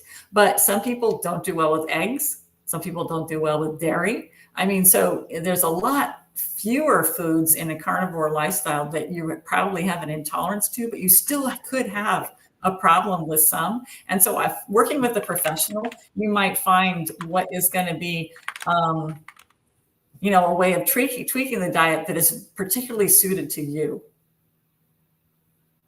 I think dairy inflames the three of us as well. So we have to stay away from dairy, keep away. Yeah. And if we have a central lymphatic issue and you might need to do some of these other interventions that we showed in that slide, because a diet is a big part of it, but it probably isn't going to be the whole thing that's going to manage that. And so it may be that you still have a lot of fluid that's not able to be processed to your trunk like it should. And so adding a rebounder, a vibration, taking something that can reduce the viscosity of your lymph, a variety of these interventions, doing a fast, eating the apple cider vinegar, you might need something else besides the diet, and you want to have a professional help. Great. Todd, if you want to start doing start questions. Okay, perfect. We're ready to go with those. Here we go. Okay, we'll show a couple of these. Appreciate the new members. Thank you so much for the support. Yeah. And we will come on down here. Here's another one. Oh, wow. Thank you so much for gifting a membership. I sure appreciate it. Thank you so much. All right. Let's see. Sandra, I am so grateful to all you just watching. Helps keep me on track. Thank you so much. We appreciate you, Sandra. Going to the next one. Well, Sherry, hi, Al. Thank you for this interview. It's so important. Oh, I got you. We're going to rifle through these ones, get to the questions. Great topic tonight. Looking forward to it. Thank you so much. Sorry, we're a little bit behind. There's so much good. I know. Sorry about that. All right. Question. I lost 100 pounds in 2017, reversed my type 2, gained it all back. Now I've been carnivore since June 1st. Okay. Weighed 300 pounds. Haven't lost anything. I don't understand why. I've been BBB and E. Why? Well, that's a big question, but it could be a lot of things. Like, do you have any seasonings? Are you under eating? Under eating was a big one for me. What do you think, Lindy? Yeah, under eating for me was a big one as well. So I had to do a bit of timing, and that sort of kick-started my metabolism, and it started to drop the weight again. But definitely I consider joining SBG gang, Steak and Butter Gang. I think Michael will have a link there. And just being in a community helps. Also Meat Sisters, we have a community there just for women. It's a private group, so you can post in there and you'll get a lot of support and help in there. Absolutely. And I would suggest, could you even check, have some blood work done? Are you eating really good, but you're not metabolizing it? Do you have hypothyroid? So, you won't lose anything when you have low thyroid, but also be having multiple ways of seeing how your body is changing. You may not have lost anything on the scale, but your clothes are fitting different.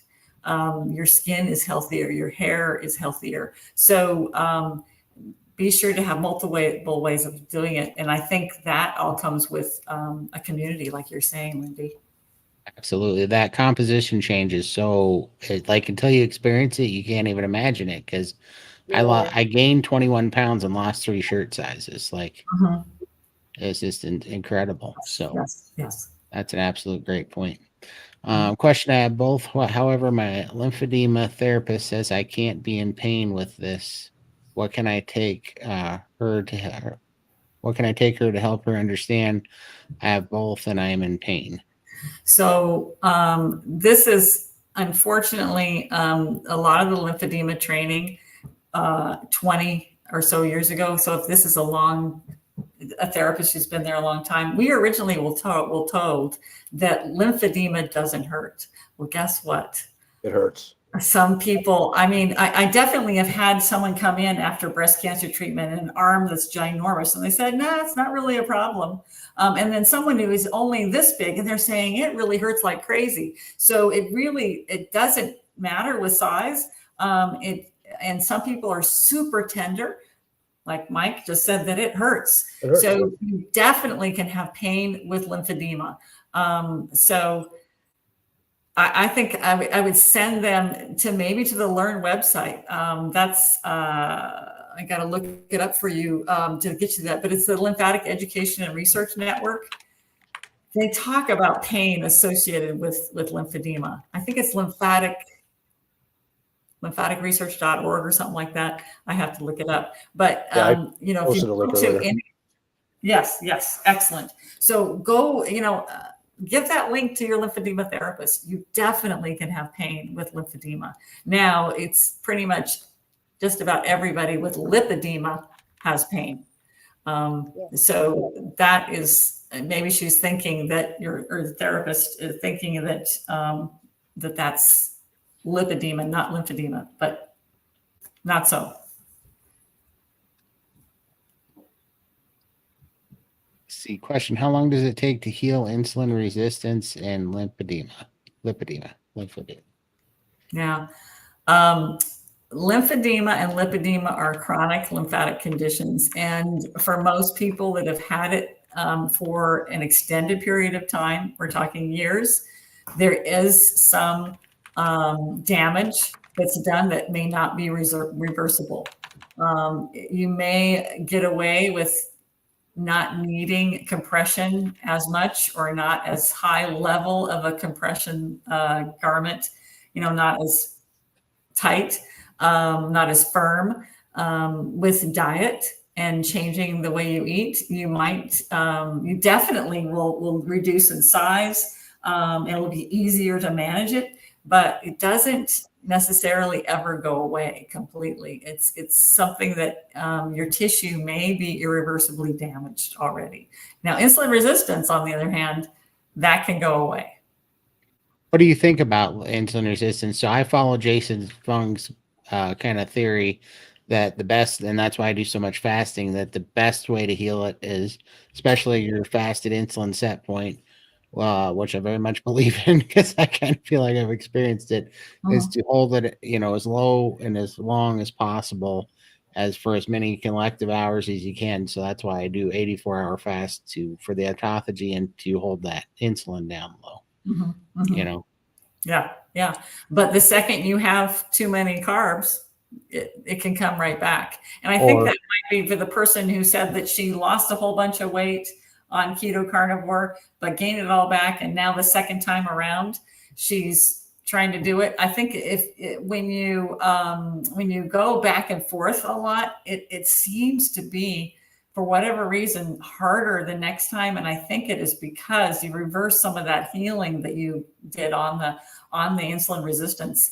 And I've had lots of patients that it was so easy the first time, dropped the sugar cravings, lost a lot of weight, the lymphedema was better, but then fell off the wagon, gained it back, and I'm ready to do it again. And now it is way harder. And it might have to do with that insulin resistance that it doesn't like you going back and forth like that. So yeah, that makes so much sense too, because I hit a stall and I talked to Ken Berry about it, And I was like, what do you think this is? And he's like, look, you lost 270 pounds now. He's like, your body's kind of freaked out. And, Yeah. nowhere, nowhere in history, normally would that happen. You lost like a big person and a half. So your body's just wanting to chill out. So I got to thinking about that yo-yo stuff too, because I think your body just kind of wigs out and it wants to see what's real. And the more you do that, the more time it's going to kind of stall and wait to see what you're really doing. Yeah, before. I'm not sure if I trust you here. Yeah, I think I'm exactly. going to hold on to this because I don't know.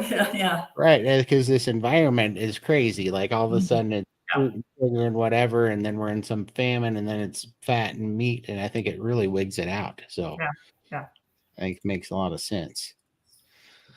Exactly, for Dr. Phil, he's awesome. He's a physician too, and yeah, I truly, honestly believe that. I might be crazy, but I've just watched it in my own family, and I think insulin resistant babies are directly linked to the diet of the mother and how much, because my mom is hyperglycemic too, by the way, which is really funny. Yeah, and I do, and there has been research that shows that those kids that where the mother had gestational diabetes, they are much at higher risk, much more predisposed to being obese themselves later in life. Yeah. But calories don't matter. It could be calories in, Snickers bars, or it could be calories in lettuce or meat. That doesn't matter. Big food wants us to think, it's crazy. Yep. Question, been carnivore 4 months. I have high blood pressure and very big legs, which is not reducing. Doctor gave me blood pressure meds, which is not working. What can I do to help my blood pressure? Yeah. So, well, first, are you getting any support for carnivore from your doctor? Because I really think that this is a really important piece. If your doctor does not understand this way of eating, they are going to try to fix everything the way they've traditionally done it by giving you pills. I mean, it's pills or surgery, right? So, I would really consider, even if you have to pay out of pocket, to do a consult with like someone from the Society for Metabolic Health Practitioners. A lot of them do virtual consults. We have specialists in there like cardiologists or naturopaths or, obesity medicine specialists or whatever, but they understand diet and they can help you better with this. You need someone who will understand all of your medical conditions and know how diet influences that. It may be that we just have to tweak your carnivore diet. Something else is going on in there. And your doctor doesn't sound like they're cognizant of diet. And so they're not really helping you with it. What do you guys think? Yeah, absolutely. I mean, my cardiologist, after I lost 205 pounds, got off oxygen and was off all medication. That was the first time he told me that he was worried about my diet. Nobody ever mentioned it. When I was 6 months earlier, I was in the hospital for 11 days getting fluid pumped off of me, where they told me I had congestive heart failure and COVID lung. Yes. They never mentioned diet to me. Yes. 6 months later, I'm off all the medication. I'm out of the chair. I'm mobile again. Yes. Off oxygen. I feel great. And my doctor said, "What are you doing?" I said, "Carnivore." And he goes, "I'm worried about your diet." And that's when I haven't talked to doctors since. I'm like, I'm done with you people. You're crazy. Yes. Yes. So I 100% agree. Yeah. I had one patient who was in my little keto and lymphedema and obesity study. And just like you, she had, decreased pain, decreased weight, decreased fat on the body composition, more energy, all these things, all fabulous. And her doctor told her, wow, I'm so glad you're doing so wonderful. But could you add a few more plants to your diet? Right. Right. Why? We're not ruminant animals. We don't have 4 stomachs to process all the fiber. We're not getting out of it what they pretend like we're getting out of it anyways. It's like, why? Oh, and I'm a dumb electrician from Montana, and I know that now. How did how? I just don't understand. Yeah. I lost 300 pounds on carnivore, and all my bloods were looking amazing. Doctor was really pleased with me. And then she says, "Oh, when you fail, here's my card. Come and see me for bariatric surgery." When you fail. When I fail. Oh my gosh. 300 pounds. I was kicking goals. And Yes. yeah. Yes. So, Does he know that you already had a lap band and that's what failed? Carnivore isn't failing you. The lap band failed you. Right. yeah. Yeah. Yes. And then I just went and had a consultation with a skin surgeon, and he says, "Oh, you've lost so much weight. How did you do that? Were you vegan?" I said, "No, carnivore." And he goes, "Oh, Ozempic?" And I'm like, "No, carnivore." And he says, "Oh, would you like Ozempic?" I'm like, "No." So crazy. Is there any other reason for no artificial sweeteners other than it can cause a response in some people? My daughter is still using some. Yeah. For some people, it's really a valuable bridge to, you're used to those really sweet foods, and there's no way you can do keto or carnivore if you don't still get that sweetness. It's like it's already dead in the water. And so that helps some people transition, but then eventually want you to get off of it because, and again, this is anecdotal information, but it seems that in our lymphatic community that it increases inflammation and is contributing to pain. And so we've had a lot of people that have eliminated eventually their artificial sweeteners and regular sweeteners, anything sweeteners. They've because it seems to help them with their pain symptom. Definitely people can get an insulin response from them, and it can cause a weight loss stall. I mean, there's a variety of things that can happen with them. We recommend that eventually that's the place you want to be, that you don't have any of those, or maybe as an occasional treat, but not something you have daily. Think about that. But it is, especially for lymphatic disorders, it might be an issue. Is there a sweetener that you would recommend if you did have to take something? Is there something that you would recommend? Or so usually I say to use like a stevia. It's not a manufactured sweetener like aspartame, although now we're getting new stuff out about aspartame, and maybe it's not as bad as we thought. But if you're finding that you're not meeting your goals, if you're finding that your pain is not going down like you want, your weight is not going down like you want, then that might be something to consider, is to cut out that and see if then you achieve your goals, or you seem to be moving in that direction better. It's something that we don't have a whole lot of data on, and you got to see what is going to be best for you. everybody's different, right? Yeah. I couldn't do the artificial sweetener. I didn't have what Lindy calls the off switch or food freedom until I got away from all sweet pellets. And also I know that all the artificial sweeteners, I was a stevia person, wrecks my gut microbiome. So it really screwed things up, especially for leptin sensitivity and citation, hormones. That was not good when I was on it.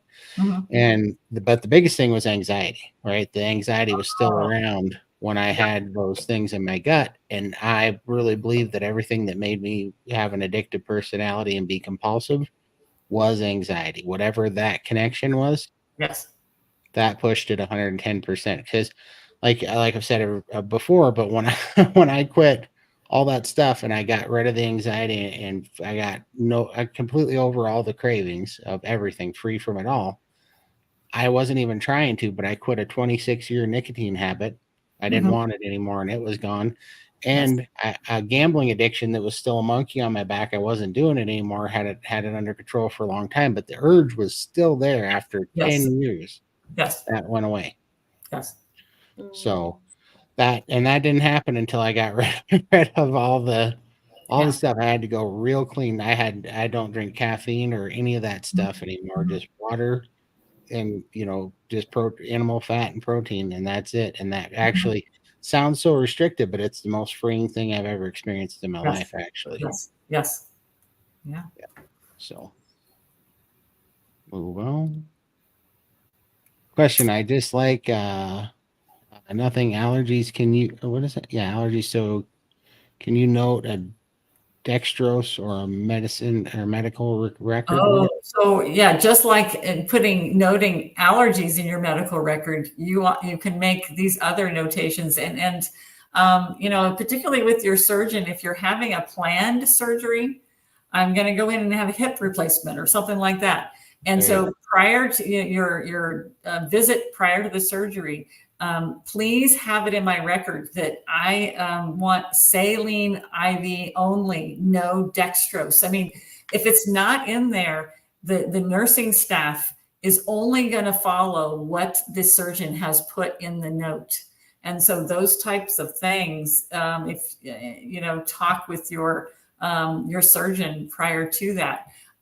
It's harder once you are, like, it's an emergency thing. Mike goes in the hospital with his infection and now you're in the hospital and there's been no planning. So hopefully you have friends and family that can back you up in those situations and they can communicate. You should never be getting medical care without an advocate.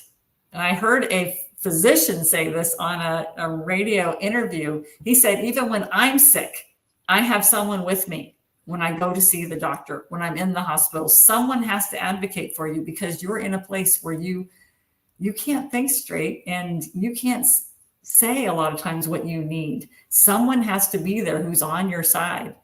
So make sure that you have, you know, some designated people that know that you don't want any dextrose in your IV. We're gonna jump ahead to a super chat. Thank you so much. Mhm. Thank you, Adam from Carnivore Today. And you know Adam very well. That's how we met you. Adam hooked us up. So He did. thank you so Yeah. much, Adam. We appreciate it.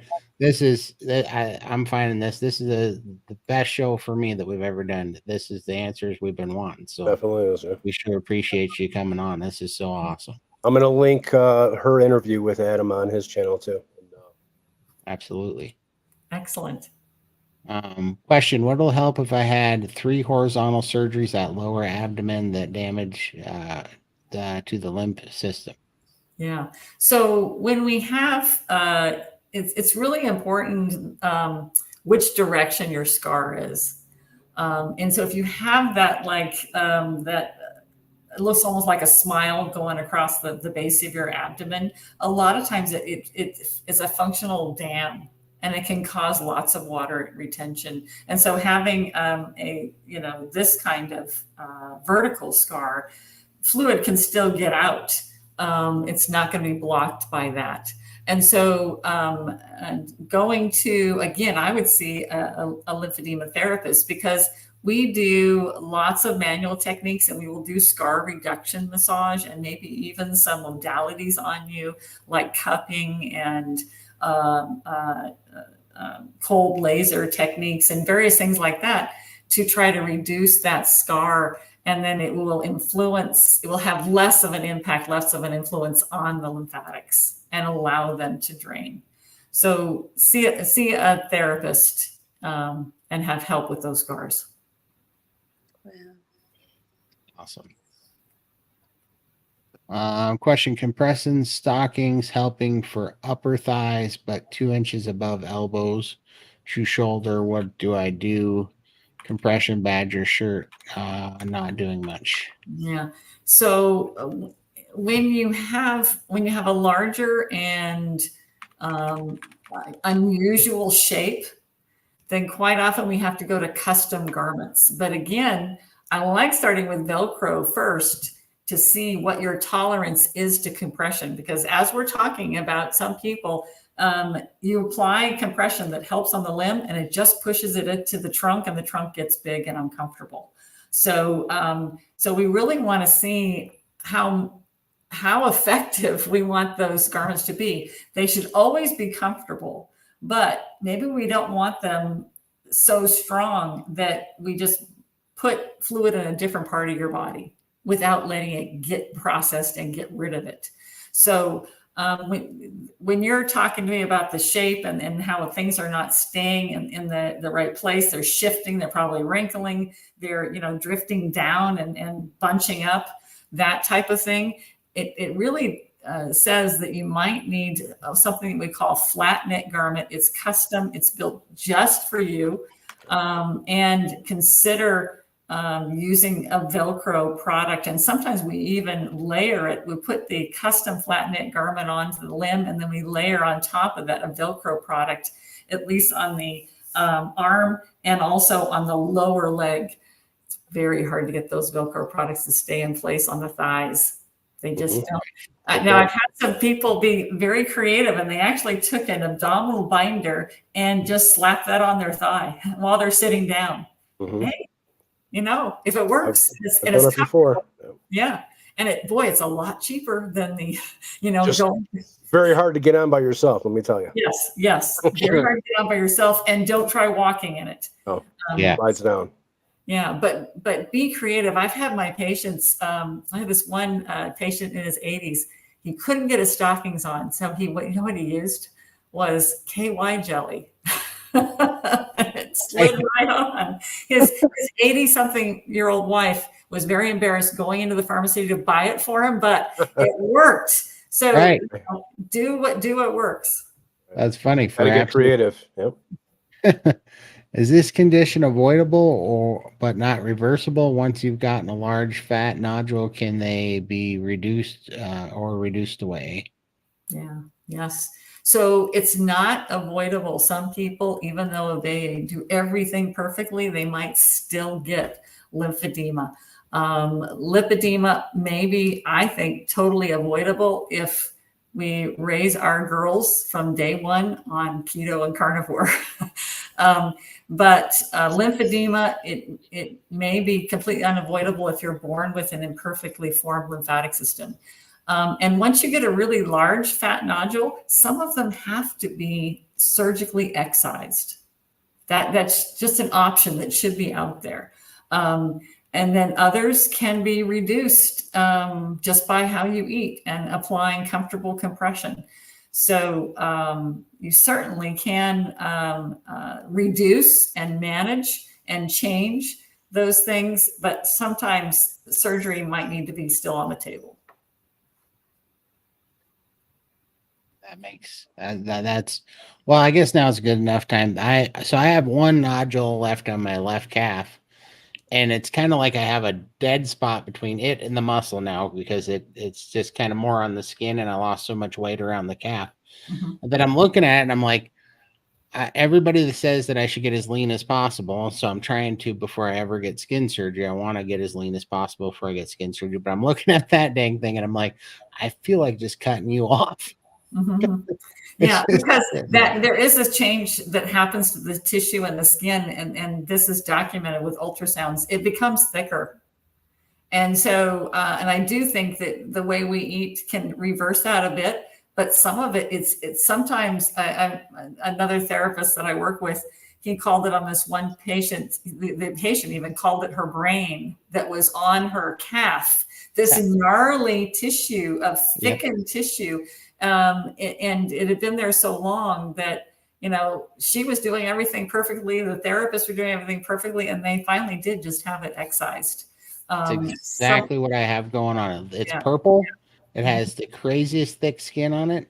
Mm-hmm. And my whole leg from my knee to my ankle all the way around had this thick, dead, like brown and green skin on it that felt like one of those rawhide chew toys you give to the dog. Mm-hmm. Like it was so thick. That took a year for me to get that off there. Mm-hmm. And it's finally off, except for in one spot on that nodule on the back, that hard, just dead skin is there. And I cannot get that off to save my life. I can peel it off, but then it just leaks and goes to open flesh. Gotta be careful. Yeah, you need to have it surgically done and then closed it. Peeling it off it just turns into more scar tissue. You'll just keloid more. Yeah. Okay, so that's what that is. That's good to know, because I was looking at it, I was like, I sure hope I can just get you cut off and get you out of here. And the way that you're reducing the swelling, you're eating well, your tissue is healthier, you're in a very good place to have the procedure. Whereas before, you probably would be in the hospital with an infection and a wound that wouldn't close. For sure. Yeah, finally, there's another question. I have so many questions on this because it's just absolutely pummeled me my whole life, but I had a bunch of neuropathy, which I think was from the lymphedema, because I couldn't move my toes individually, and that was one of the first things that came back when all that swelling came off my legs. My legs were on fire and burned for about 6 weeks, and it felt like my feet were in frying pans for 6 solid weeks. Yes. But then after that healed up, I could move my toes individually again, and I got feeling back on my legs.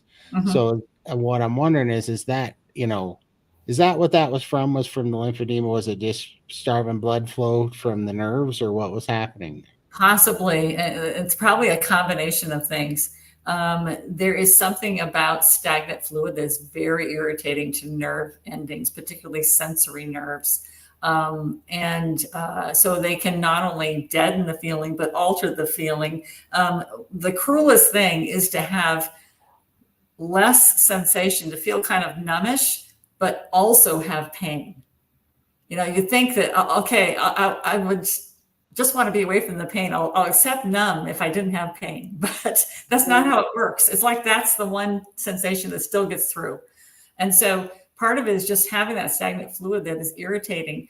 And also the immobility. We think about the physiological need for having swelling.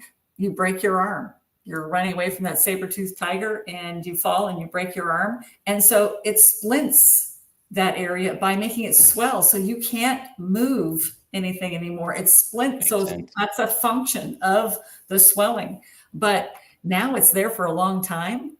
And you start, you lose that mobility and it hurts to start. So your toes were so swollen that you try to wiggle them and they're all stiff.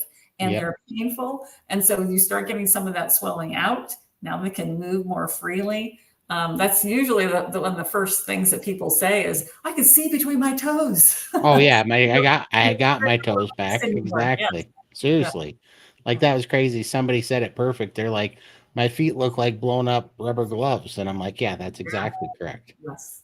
Yeah, totally. But so that burning sensation, I was just assuming it was actually like my nature just said, I think this is a good thing. I think my nerves are starting to feel again. I think they're actually healing. Yeah, but there is, I'm just now starting to get into the study of neurolymphatics, and there is drainage that happens along your nerves. So I'm just wondering if there is some crazy messages that are going back to your brain. We're getting some kind of inflammatory response, you're getting that heat and that redness, you're getting that pain. And maybe it's a process that you have to go through to heal. I'm not entirely sure, but I do think that you are on the right track, that it probably has something to do with the lymphatics. Makes sense, because, clearly when the swelling went down, the nerves started coming back and it was a good sign. So, yeah. Interesting about the trunk damage. My lipedema went nuts after unplanned C-section. Yes. My legs had always been bad, but my arms and stomach got lipedema where I didn't have it before. Yes. Yeah. So the three most common triggering periods for women with lipedema is it starts at puberty, pregnancy, menopause. These also happen to be times that are physiological, natural periods of insulin resistance. But it's also times that your hormone levels change. And I think that also you can get some trunk damage just by pregnancy, because there's an awful lot of moving the organs around and stretching tissue. But then you throw into that a surgery, a C-section. So there was more opportunity for having stuff. So you have multiple things going on in that situation, that all those things could really cause your lipedema to really take off. Makes a lot of sense. Here we go. My upper arm is 2 to 3 inches bigger around than my left upper arm. My right upper arm is 2 to 3 inches. Recommendations? So definitely to go see a lymphedema therapist, a certified lymphedema therapist, and get that treatment. Get your diet squared away the way that works for you. You're going to see that decrease in inflammation. And I mean, that's the big thing, is that we try to, we're making you more symmetrical as we're improving the health of your tissue and your skin. So I do think particularly if you can find a therapist that believes in incorporating diet into their practice, I think you can have some help with that. Absolutely. I mean, that's what I spent 25 years doing, is people who came in with one arm is bigger than the other. That's awesome. Here we go. Can you use a massage gun? Will it cause damage? So that is very individual. So, so just keep in mind, you should never cause yourself pain.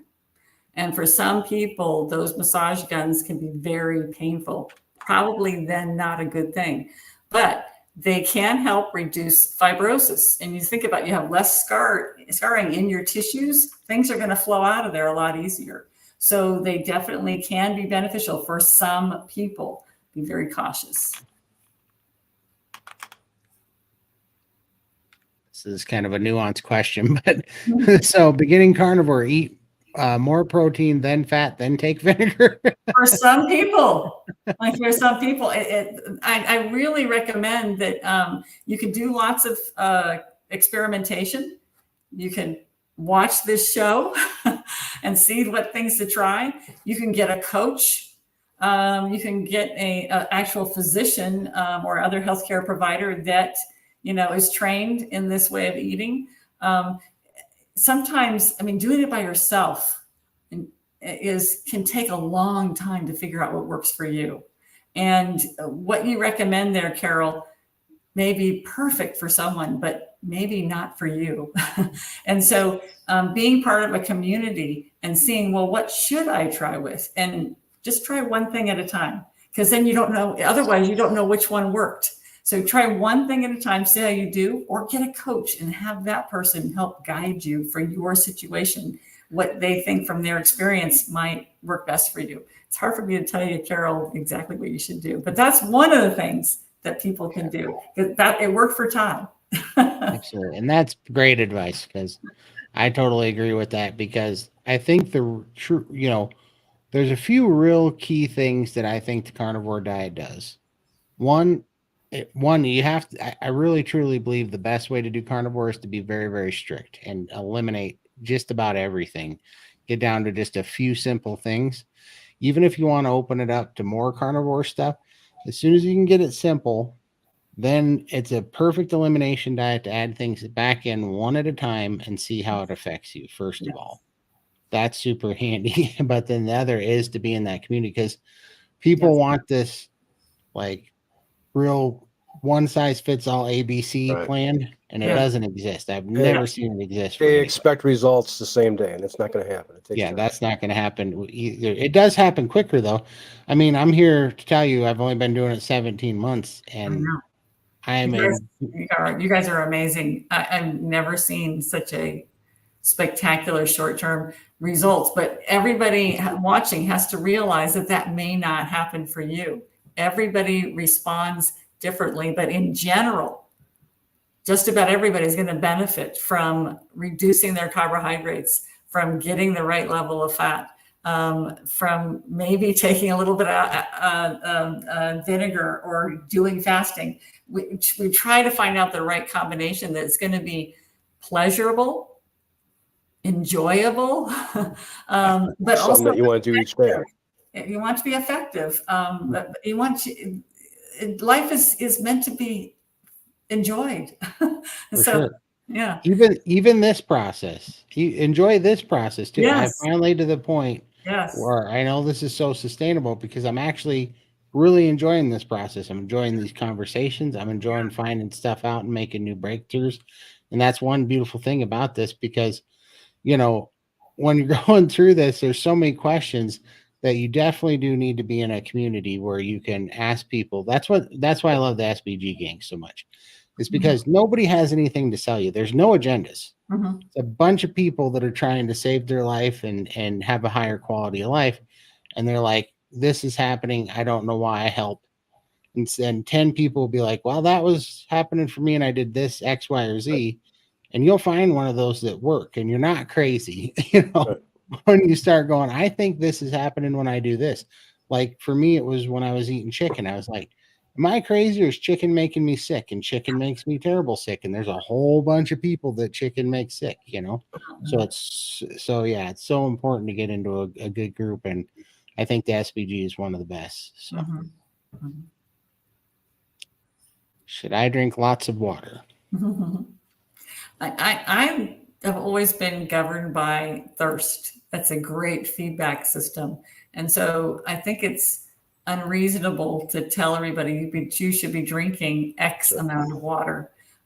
Because for some people, I mean, you can make yourself sick from drinking too much water. And of course, I don't want you to be dehydrated. But and for some people, they don't have that good thirst response, right? Or they have some medication they're on that makes them thirsty, and maybe they don't really need water, but they feel that thirst. So you can't always rely on that mechanism.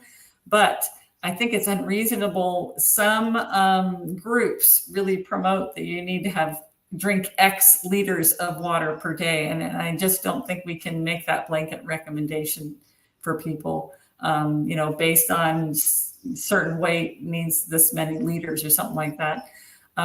What do you guys usually talk about in relation to water? So I have a way up and down relationship with it because I was drinking a ton of it. Mm-hmm.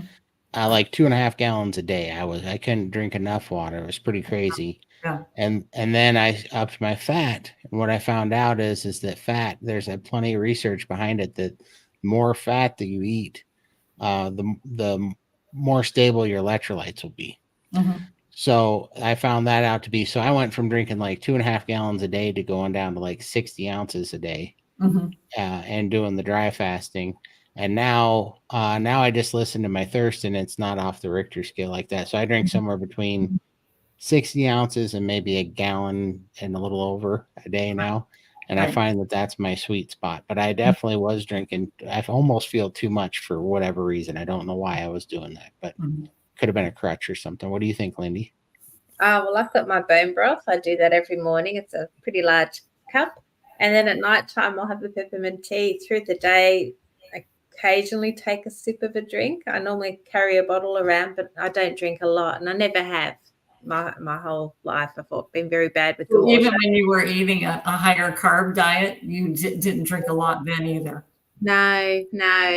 But sometimes at nighttime, I'd feel really dehydrated. I'd get a headache. So then I'd make up for it at night, and I'd be guzzling 2 or 3. Well, back then, probably soft drink, something really bad. But nowadays, I just have the 2. I make sure I have my morning drink. I like something warm, and then at nighttime as well. And then through the day, if I remember, I try to take a sip. But I haven't been very, very good with my water. Should drink a lot. For me, I drink when I'm thirsty. I like my coffee in the morning, and then I probably drink 60 to 80 ounces in a day. I don't have a set amount that I drink. I just drink when I'm thirsty. Yes. Yeah. I did find that I was always thirsty, and I had to have something to drink with a meal when I was eating a high carb diet. But now even on keto, and before I went to carnivore, it's like, oh, okay, so right now we're talking about drinking water. So I have my drink right here. It makes me thirsty. Right? But I just didn't even feel thirst as much anymore when I got off the carbs. Right. Talking about this now, I don't drink when I eat dinner no more. Do you guys drink something when you're eating? No. I do. I have to drink with a meal. You're absolutely right. Yeah. Now, before, I have to have a pop or something to drink with my meal almost with every bite. Yes. Now I don't drink at all when I'm eating my meals. Yes. Yeah. I force myself to wait till the end. Because you want to get filled up on the food. Yeah. And I don't want to dilute it. So I try to wait 25 minutes after I take my last bite. So, but it's hard. I'm a drinker. I always have been. I gained all my weight by drinking soda. That's what I'll put all the weight on. For sure. I've still got the lap-band restriction. If I drink, I can't eat. So everything will get stuck. So it's best that I don't do anything until later. So that's probably why I don't drink a lot. Low in copper, so much information. Thank you, guys. Yeah. This is very common with the people we've been able to identify for sure as having a dysfunction in their central lymphatics and their trunk lymphatics. They're low copper. I was actually thinking about getting a copper cup and drinking my fluid out of that. Oh, how interesting. Yeah. I never thought of that. That's interesting. Yeah. That literally, Michael, that just came up in with another group that I was talking to, and they're like, they started drinking in those Moscow Mule copper cups Mm-hmm.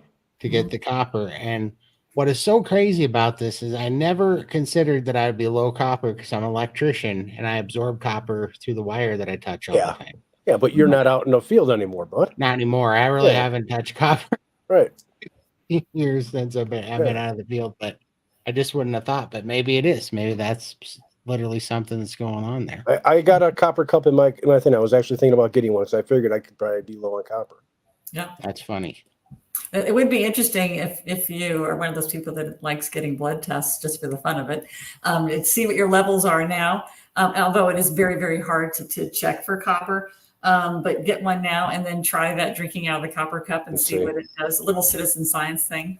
I'll do that for sure because we're getting ready to go get blood for Hack Your Health. I'm trying to do an 18-month before and after, mainly looking at thyroid and testosterone because I had terrible low testosterone stuff. But I'll definitely try that and try the copper supplement. Do they make copper supplements you can just take more so than the copper? I think so. I'm not particularly, I haven't checked on that, so I don't know. Look into it. Question, I'm a bit confused. Oh, so, yeah, this is kind of like that last question. I'm a bit confused. Are we saying we need more protein and fat initially, and that when starting carnivore, if we have lymphedema, edema? We're not saying that at all, because everybody has got to find out what they need. Are you guys familiar with Siobhan Huggins? She works with Dave Feldman, and she actually has lipedema herself. And so she's done a lot of when on carnivore, she's looked at, are you someone who needs to be low fat, high protein, or the reverse when you're on carnivore? I mean, because that's very low carbohydrate, unless you're eating some dairy. And so your two macros are protein and fat, but some people need to be higher fat and some people do better with higher protein. And then you change. And then sometimes now you're in this part of your life that you need this way. So she said that you really have to experiment and see what works best for you.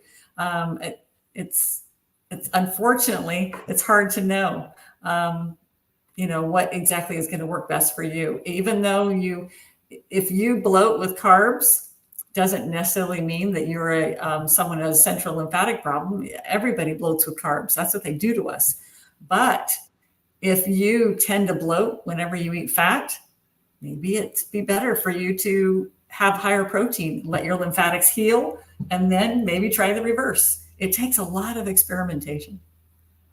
Guys, and somebody explained it to me and it made a whole lot of sense to me. The reason why this was kind of interesting, but he said, what we're finding is that people with a compromised lymphatic system, when they start carnivore, they start healing their body, and so they can get away with having a lot of lean protein. But then what happens is that your metabolic pathway for gluconeogenesis heals faster than your lymphatic system does.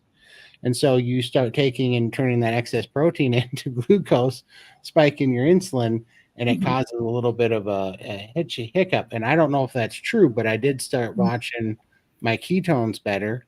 And I found out that when I did that, I had to lower my protein intake to about 60 grams of protein or less per meal, or else I would spike gluconeogenesis and I'd have an insulin increase, which I never used to have before. So that was kind of an interesting. Yeah. So you change over time. Yeah. And so it is something that, we have a lot of habits, and I'm good with the same meal, every day. So, and I don't need a lot of variety. And even those people who eat a high carb diet, they have oatmeal every morning. They have a sandwich for lunch. They eat those same meals, but they think that they're having a lot more variety than I do. But then you notice that I'm having the same thing. I'm doing the same thing I did, and then something's different. All of a sudden, I'm getting a bloaty belly or whatever. So then you got to mix things up and try something different. So what you figure out is right for you right now may not be right for you 2 years from now. Absolutely. Definitely. That's why I don't make how to do carnivore videos, because I made one and I disagreed with myself 4 weeks later. So It changed them. Yeah. I hate it. exactly. I learned my lesson. 4 weeks later, I was like, listen to this idiot.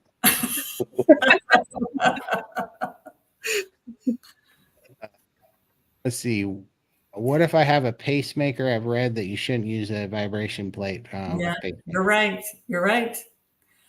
So there are, if you go to, for instance, I mean, I'm not promoting a certain product, but the Life Pro website, they will tell you all the contraindications for using a vibration plate.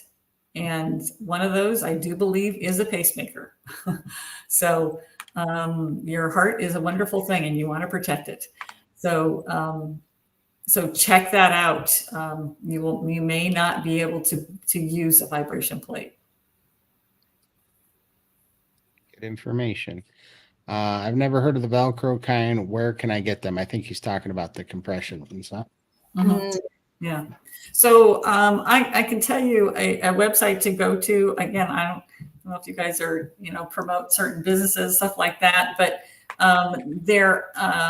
I use a website, compressionguru.com, and they have all the different brands of various things. And they have several different companies, Velcro products, and they make a Velcro product for the leg and also for the arm. So if you go to compressionguru.com, they'll show you what you can get from Juzo, or what you can get from Medi, or you can get from Jopes, or you can get from Lohmann and Rauscher. I mean, they have all the different brands in one place, and I think they have pretty good prices. So check that out. My books are also on sale at compressionguru.com, talking about keto for lymphatic disorders, stuff like that. So, I mean, I think it's a good website, and when you're having to pay out of pocket, pay cash and not get your insurance to pay for it, then it can get really expensive. So he really tries to keep the prices down. It's a very small company, mom and pop type of company. So the only problem is, I don't know how many listeners you have from around the world, but he doesn't ship out of the United States. So, but if you just look for online shopping, compression Velcro or something like that, then you'll probably come up with some other companies that do, will ship to other countries and not just limited to the United States. How much apple cider vinegar is therapeutic? What do you say, Todd? I treat apple cider vinegar like I treat salt, and I use it to taste. So, like, I add it to my food. So I like if I'm making I'll take a chuck roast and put it in the slow cooker. I use apple cider vinegar in the broth, and I put it and I make it add to taste, and it's really good because it's a fat emulsifier, so it'll bond like the kettle and fire broth with the fat. So instead of the fat floating on top of the broth and it not being super pleasant to get that fat, it emulsifies it. And I like it because it makes kind of a gravy. It's got a good little kick to it. When I'm having it on a steak or whatever, I just, tend to get like vinegar based, simple hot sauce. So like I like Tabasco because it's just salt, a cayenne pepper, and vinegar. And then I use that and I use it to taste. And that's basically how I get it in there. And I just noticed when I do that combination of vinegar and fat together and protein, I feel like a superhuman. Like I get crazy amounts of energy out of that. It's so strange. Better than any Red Bull. And I was a Red Bull and Monster fiend when I was young, better than any of that by far. It's really good, clean energy. So, but I just do it to taste. So. Yeah. Beautiful. Have you heard of hawthorn? I've used leaves as tea and it helped me. It seemed my circulation in my legs. I have not, post your information about it. I have not heard of that.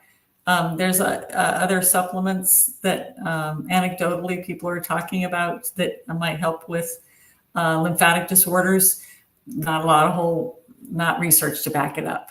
But if you find something that works with you and it doesn't seem to cause you issues, but seems to help, go for it. Never heard of it either.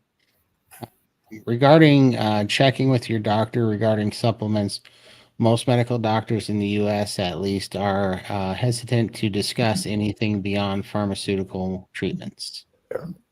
Yeah, it's true. It's true. I have found they will discuss things that have an anticoagulant action. Specifically, I mean, if you have a procedure coming up, they will tell you, don't take vitamin E for 2 weeks prior to this. I mean, don't take aspirin, prior to this procedure. So they're talking about it in that context. And so I would still put it to them and say, hey, I would like to experiment with this. Do you think if this has an anticoagulant action, this over-the-counter supplement, is that bad, an interaction bad with any medication I'm taking? Your pharmacist will talk to you about it. That's their job, is to know those interactions, and whether it's over-the-counter or prescription. So if you don't feel comfortable talking to your doctor, talk to your pharmacist. That's a great point. Here we go. What exercise for the arms? Mm-hmm.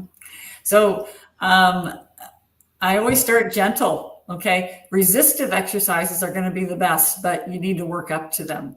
And so, just starting with, simple open, close, straighten your arms, bend your arms. You might need to start with just lifting your shoulders up to shoulder height. And when you can tolerate it, try to go higher above your shoulder. Think gentle to start out with, particularly if you've not been able to exercise for some time. Always start with diet. You're feeling better, then add some gentle exercise. Then eventually, I love to have some kind of resistance. You see those TheraBands, those stretchy rubber band things. I love to mimic putting on compression stockings. So you loop that around your foot, and then you pull like that against the band around your foot. So it's like pulling up your stockings. And then when that gets easy, you might be able to get stockings on. So that's a good point. Just don't hit yourself in the forehead. Right. Question, don't care for apple cider vinegar. What about balsamic? Ooh, That's balsamic or all sugar. Yeah. So that's why you like it, because it's sweet. Right. Yeah. Too much sugar. And this is a great point too. Like I have totally I have a totally different outlook on what it means to like something or not to like something. Mm-hmm. Because I thought that we have, I don't know what I used to think. I guess I used to think we were born with taste buds and that's what we liked, but it is so not true. Mm-hmm. Like as soon as our body finds out that we get a positive effect from something we're eating, you will learn to love that thing. Your body's going to give you cues to eat that thing. Because my taste buds have changed across the board. Things that I used to be addicted to, I can't stand now. Even the smell of them puts me off. Yes. And things that when I was doing, I almost had an aversion to it. Now I can't do without of it. I mean, I can literally drink apple cider vinegar now. I crave it so much. Yes. So crazy. Mm-hmm. So, take your medicine for a little while, and you'll start liking it. It's really weird, but I really truly believe that. So I do think that our taste changes. I never found, so you're so used to having those yogurts that has a pile of sugar in there, right? Yeah. And then plain yogurt, this has no taste. But eventually, I mean, I do fine with dairy. And so I have some cream. It tastes sweet to me. It tastes sweet. And if I have, if I have some kind of vegetable caramelized onion, it's like too sweet, Okay. So it's like a dessert.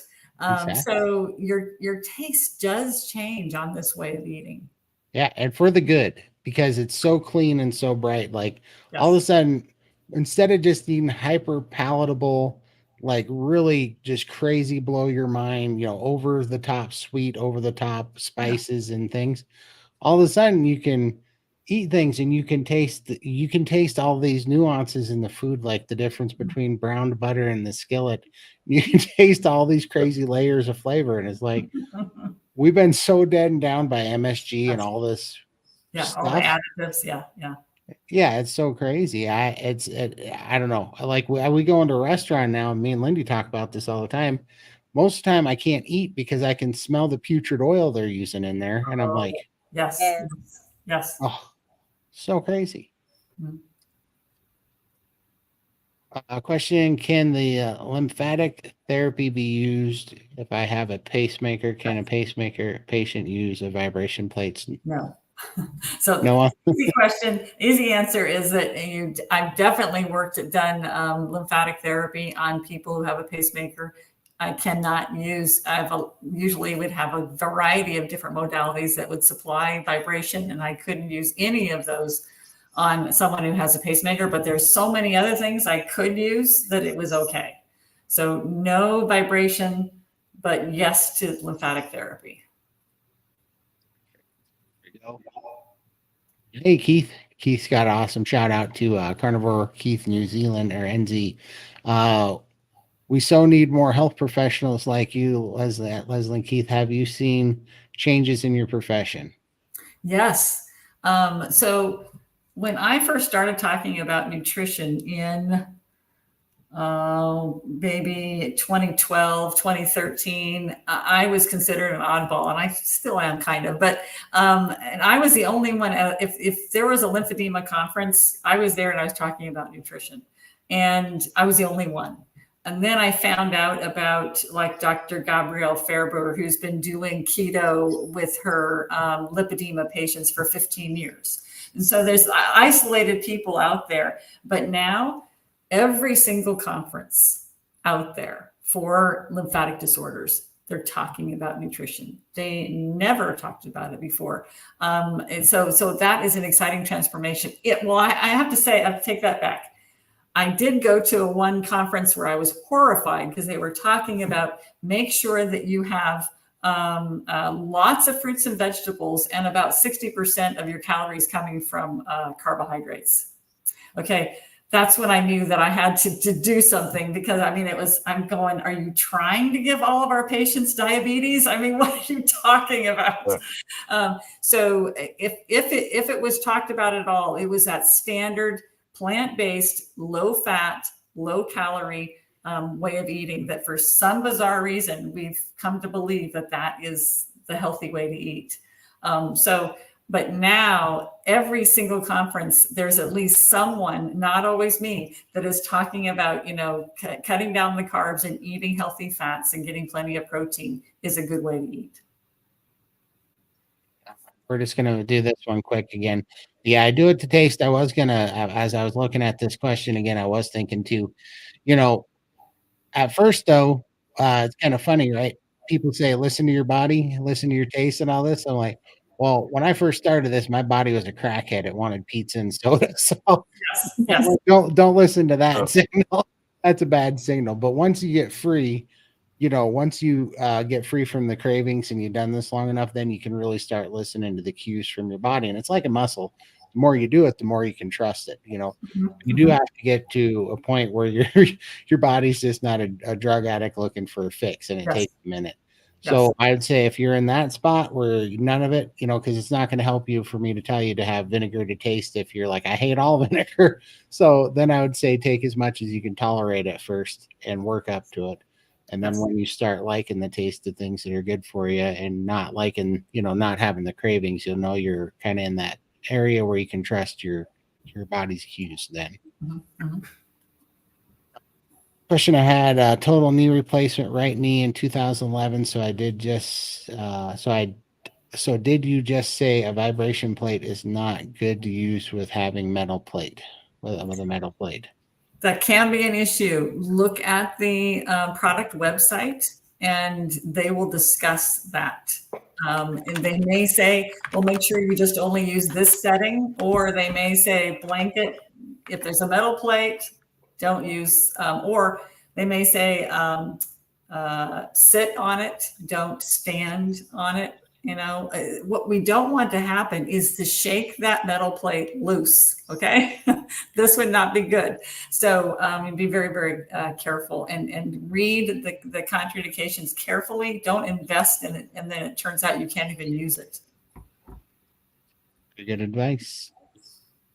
Question: does ibuprofen have any effects on lymph fluid? Oh, this is a great question. There is currently underway a study at Stanford University in California, led by Dr. Stanley Roxon, and he is looking at a particular anti-inflammatory pharmaceutical and its impact on lymphedema.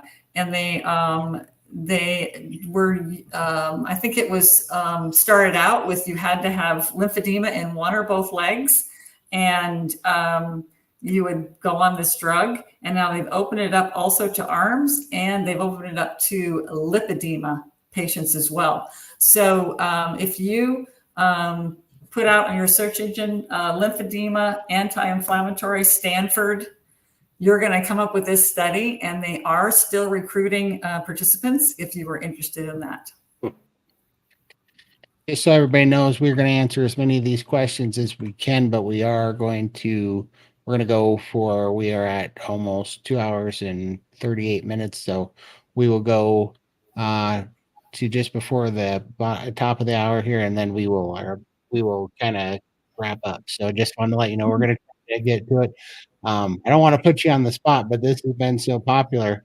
I'd love to do this again, do a round 2 sometime, because everybody is absolutely loving this. Sure. And feel free to put out my email. The one I like to use is Leslyn Keith OT for occupational therapy.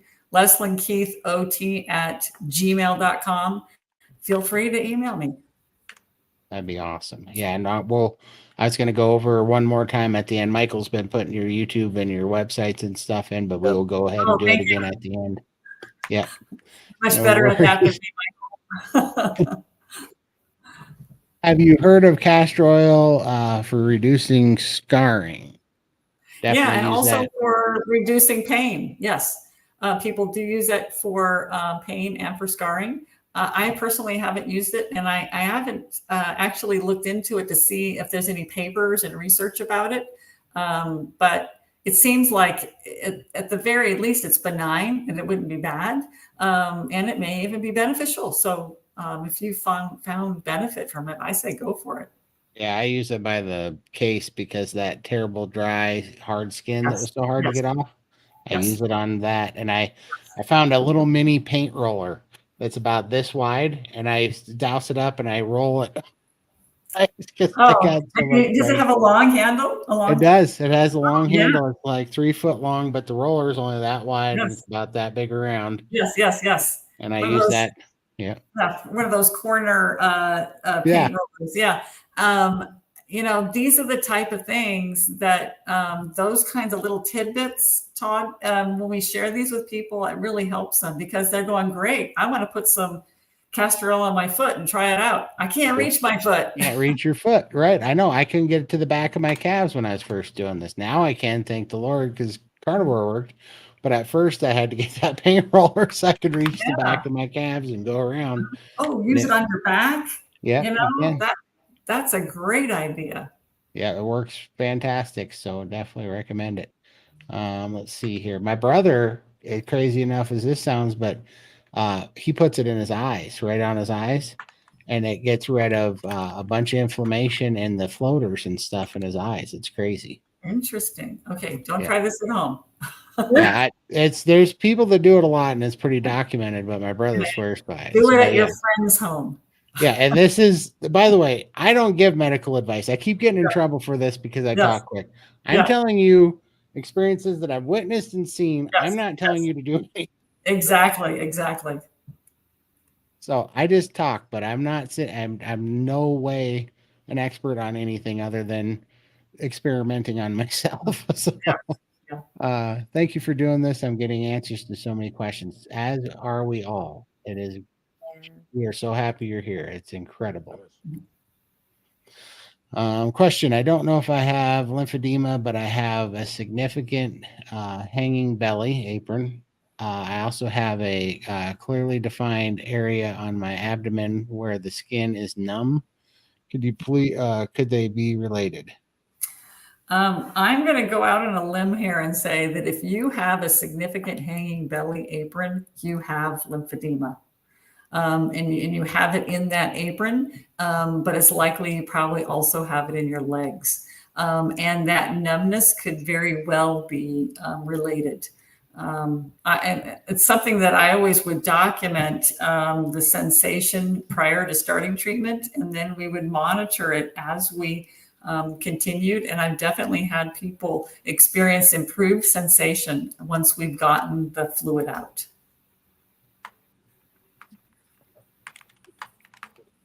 Let's see, move on to this one. Is there anything in the blood test that may be a warning the lymphatics are having issues?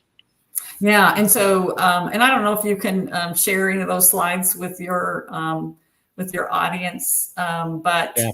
I did have that one slide where we talked about, it is in the literature that people with central lymphatic dysfunction, just the central lymphatics, quite often have really high triglycerides.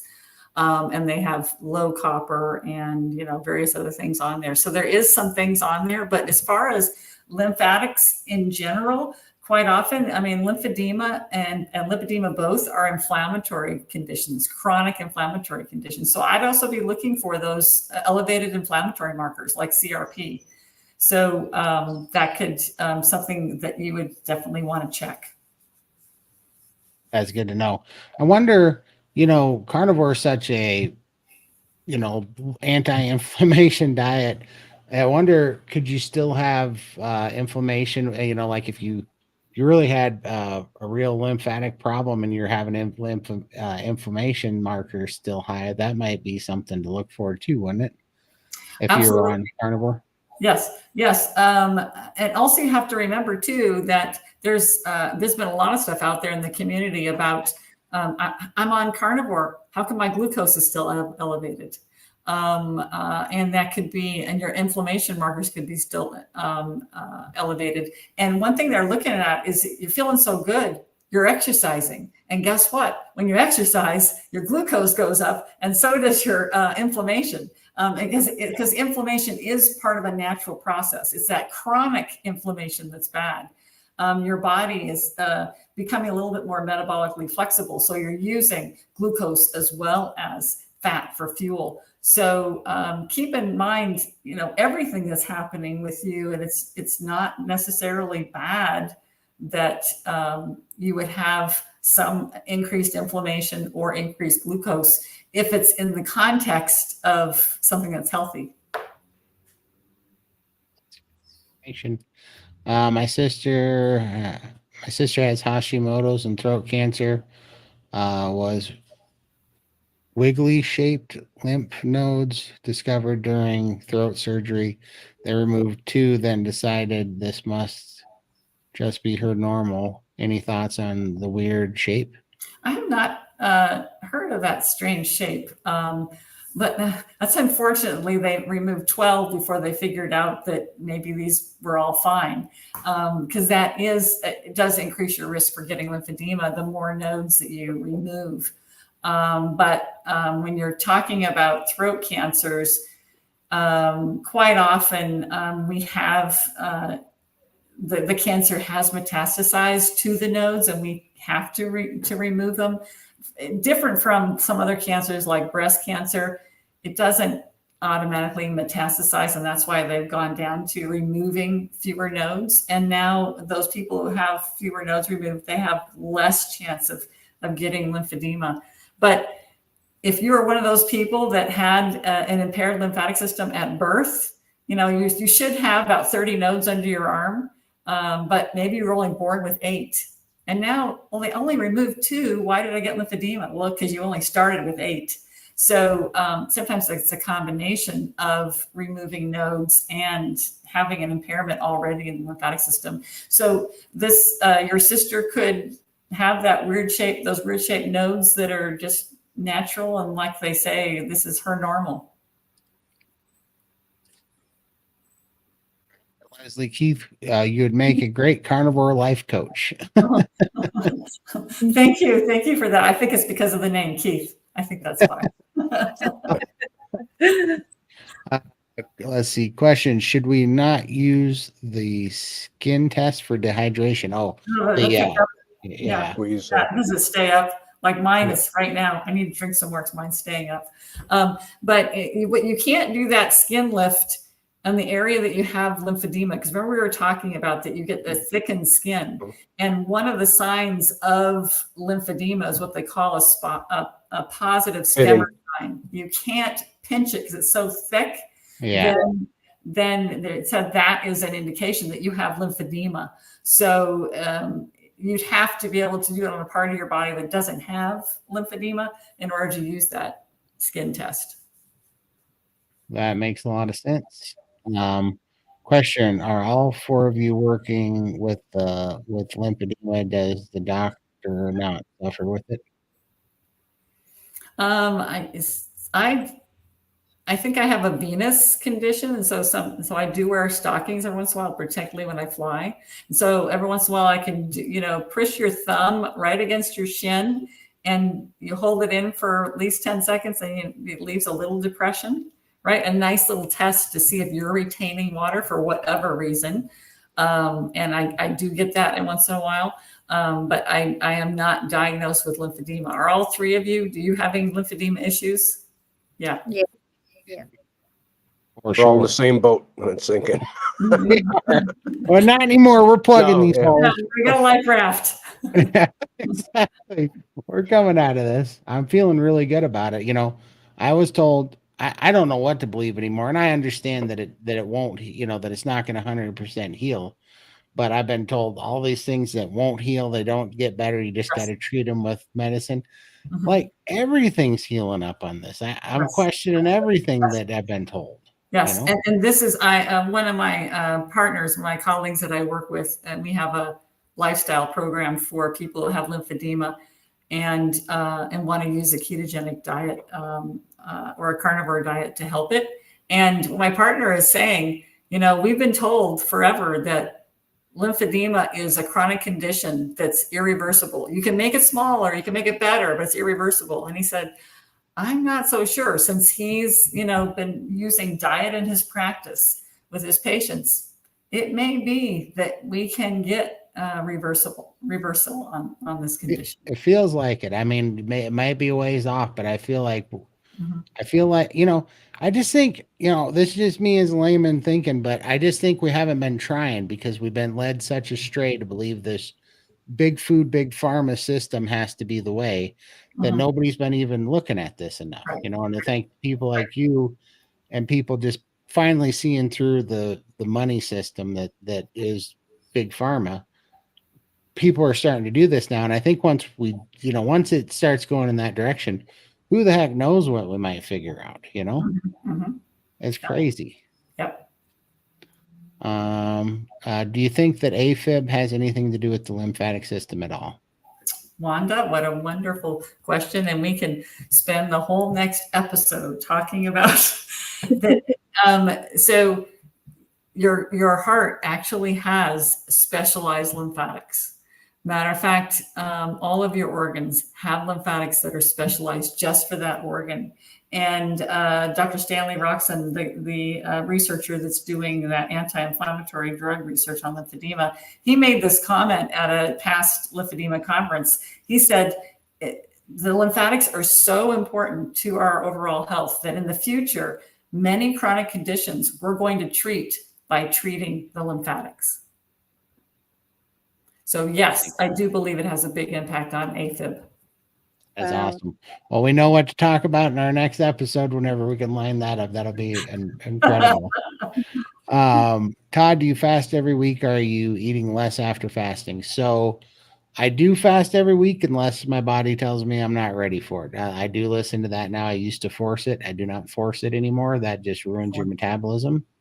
I don't ever recommend that.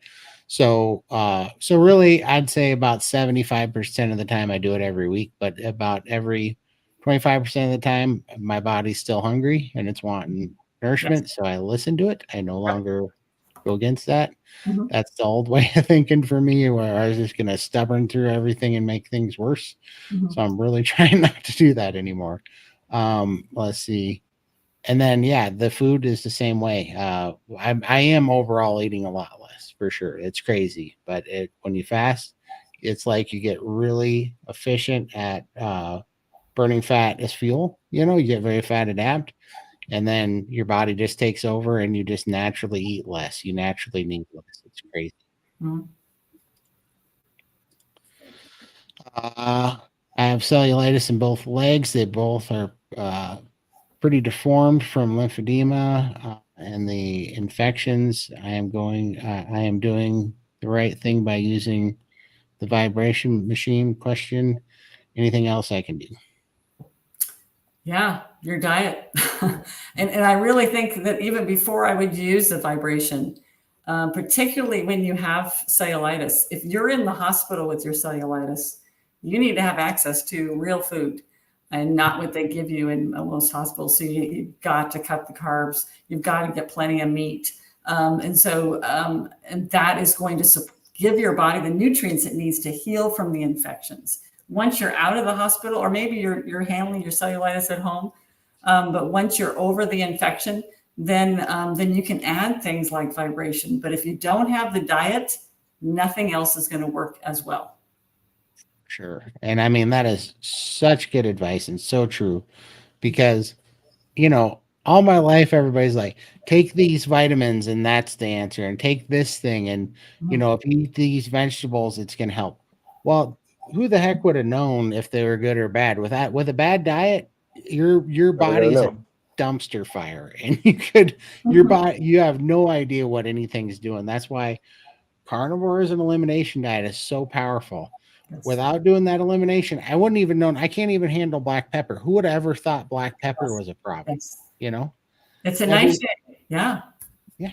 It was causing me. It made my lungs sound like bagpipes just for a little shake of black pepper. Yeah. Like wheezing terrible. Mm-hmm. Once we actually see, for ourselves, we don't have to listen to any of the nonsense white noise out there. We can figure out for ourselves what's poisonous. Right. And there's nothing more powerful, in my opinion, than that. Or for me, that's been more powerful than that. Just knowing, I don't care what paper was written to say this is good. If you can't breathe, it's bad for you. Yeah. Don't eat it. And so that's the beauty of it all. That sounds like what Georgia Ede just said. Dr. Georgia Ede, that she does the metabolic psychiatry. Mm-hmm. And she said, through research, we now know that the head is connected to the body.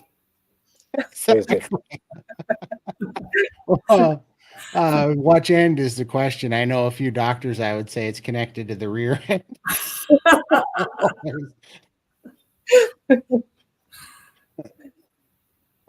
Thank you, Todd, Michael, Linda, and Dr. Leslyn Keith for the information. I no longer feel alone. You've helped a lot with my concerns. I look forward to the next session. Appreciate it. True. And you might have to get it. You might have to use the back door to get out of here, Leslyn. Holly says we should keep her.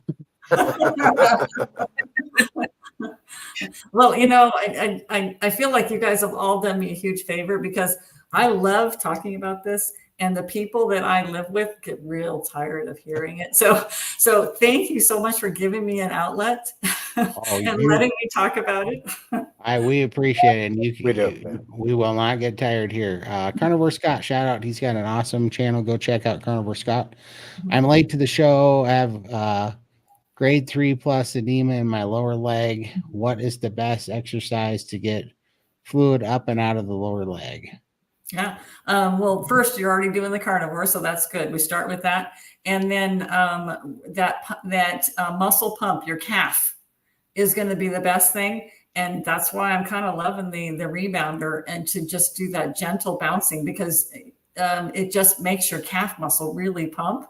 And then using elevation, if you still have the flexibility and you're able to do this, I mean, people talk about getting the leg up the wall. So even you're on your bed, and you can put your legs on the headboard and getting them really elevated. And then you do some ankle pumps. You got elevation plus the muscle exercise. Scott, I don't know what your level of ability is with how much you're able to move and exercise, but anything that gets that calf muscle pumping, and it could be as gentle as what Mike was talking about with just being in your recliner and pointing and flexing your ankle, or it could be, doing some, everything to running, so that calf muscle pump is a super powerful return of that fluid. One more question here I got in on my phone says, how do I tell if I have lymphedema, cellulite, or I'm just plain fat? Mm-hmm. So lipedema has a cluster of symptoms. You have that abnormal deposition of fat in the lower body. So sometimes it's hard to tell if you're obese, if abdominal obesity along with it, but you have a smaller upper body, larger lower body. And for instance, if you had bariatric surgery and you got really skinny through the head and neck and trunk, but your arms and legs didn't change at all, you probably have lipedema. But it also has easy bruising. It has the feet and hands are not affected unless you get lymphedema in addition, and then you will have swelling there. But if it's just the fat, the hands and feet are not affected. It's painful. And so even a gentle touch causes the pain. But if you're on carnivore or keto, you've gotten rid of that pain. So you may not have that pain. That happens even before you lose weight and lose fat. The pain goes away when you remove the inflammation from your diet. But look for those cluster of symptoms, that disproportion and the pain, the easy bruising, and the hands and feet are not affected. That was the last question. We got a few comments saying nice things. I'd love to have you come back and do more. Charlie says, thank you all for your time. We appreciate you, Charlie. Thanks for you guys watching and supporting the channel. I have 4 pages of notes. This is the best thing ever. So there we go. Thank you all so much. This was a great time. I really enjoyed this. Thank you so much. Now, can you tell everybody how we can support you? Where do we send people? How do we find you? Well, you can come to my website at leslynkeith.com. Email me, leslynkeithot@gmail.com.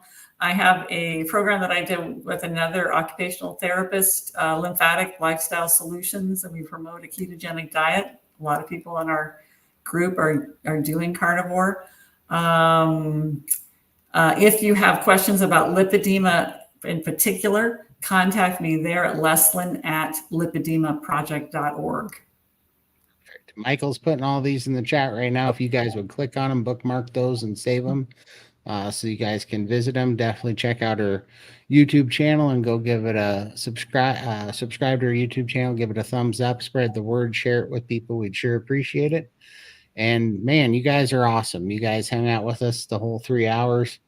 Incredible crowd tonight. We sure appreciate it. Made it the whole time too. Leslyn's a trooper. As soon as I sign off, I'm going to go eat my steak. No worries. Well, we're going to sign off here, and then if you want to stick around for one more second, so we can say goodbye to you and wrap it up. Sure. Bye, everybody. Bye. Bye, guys.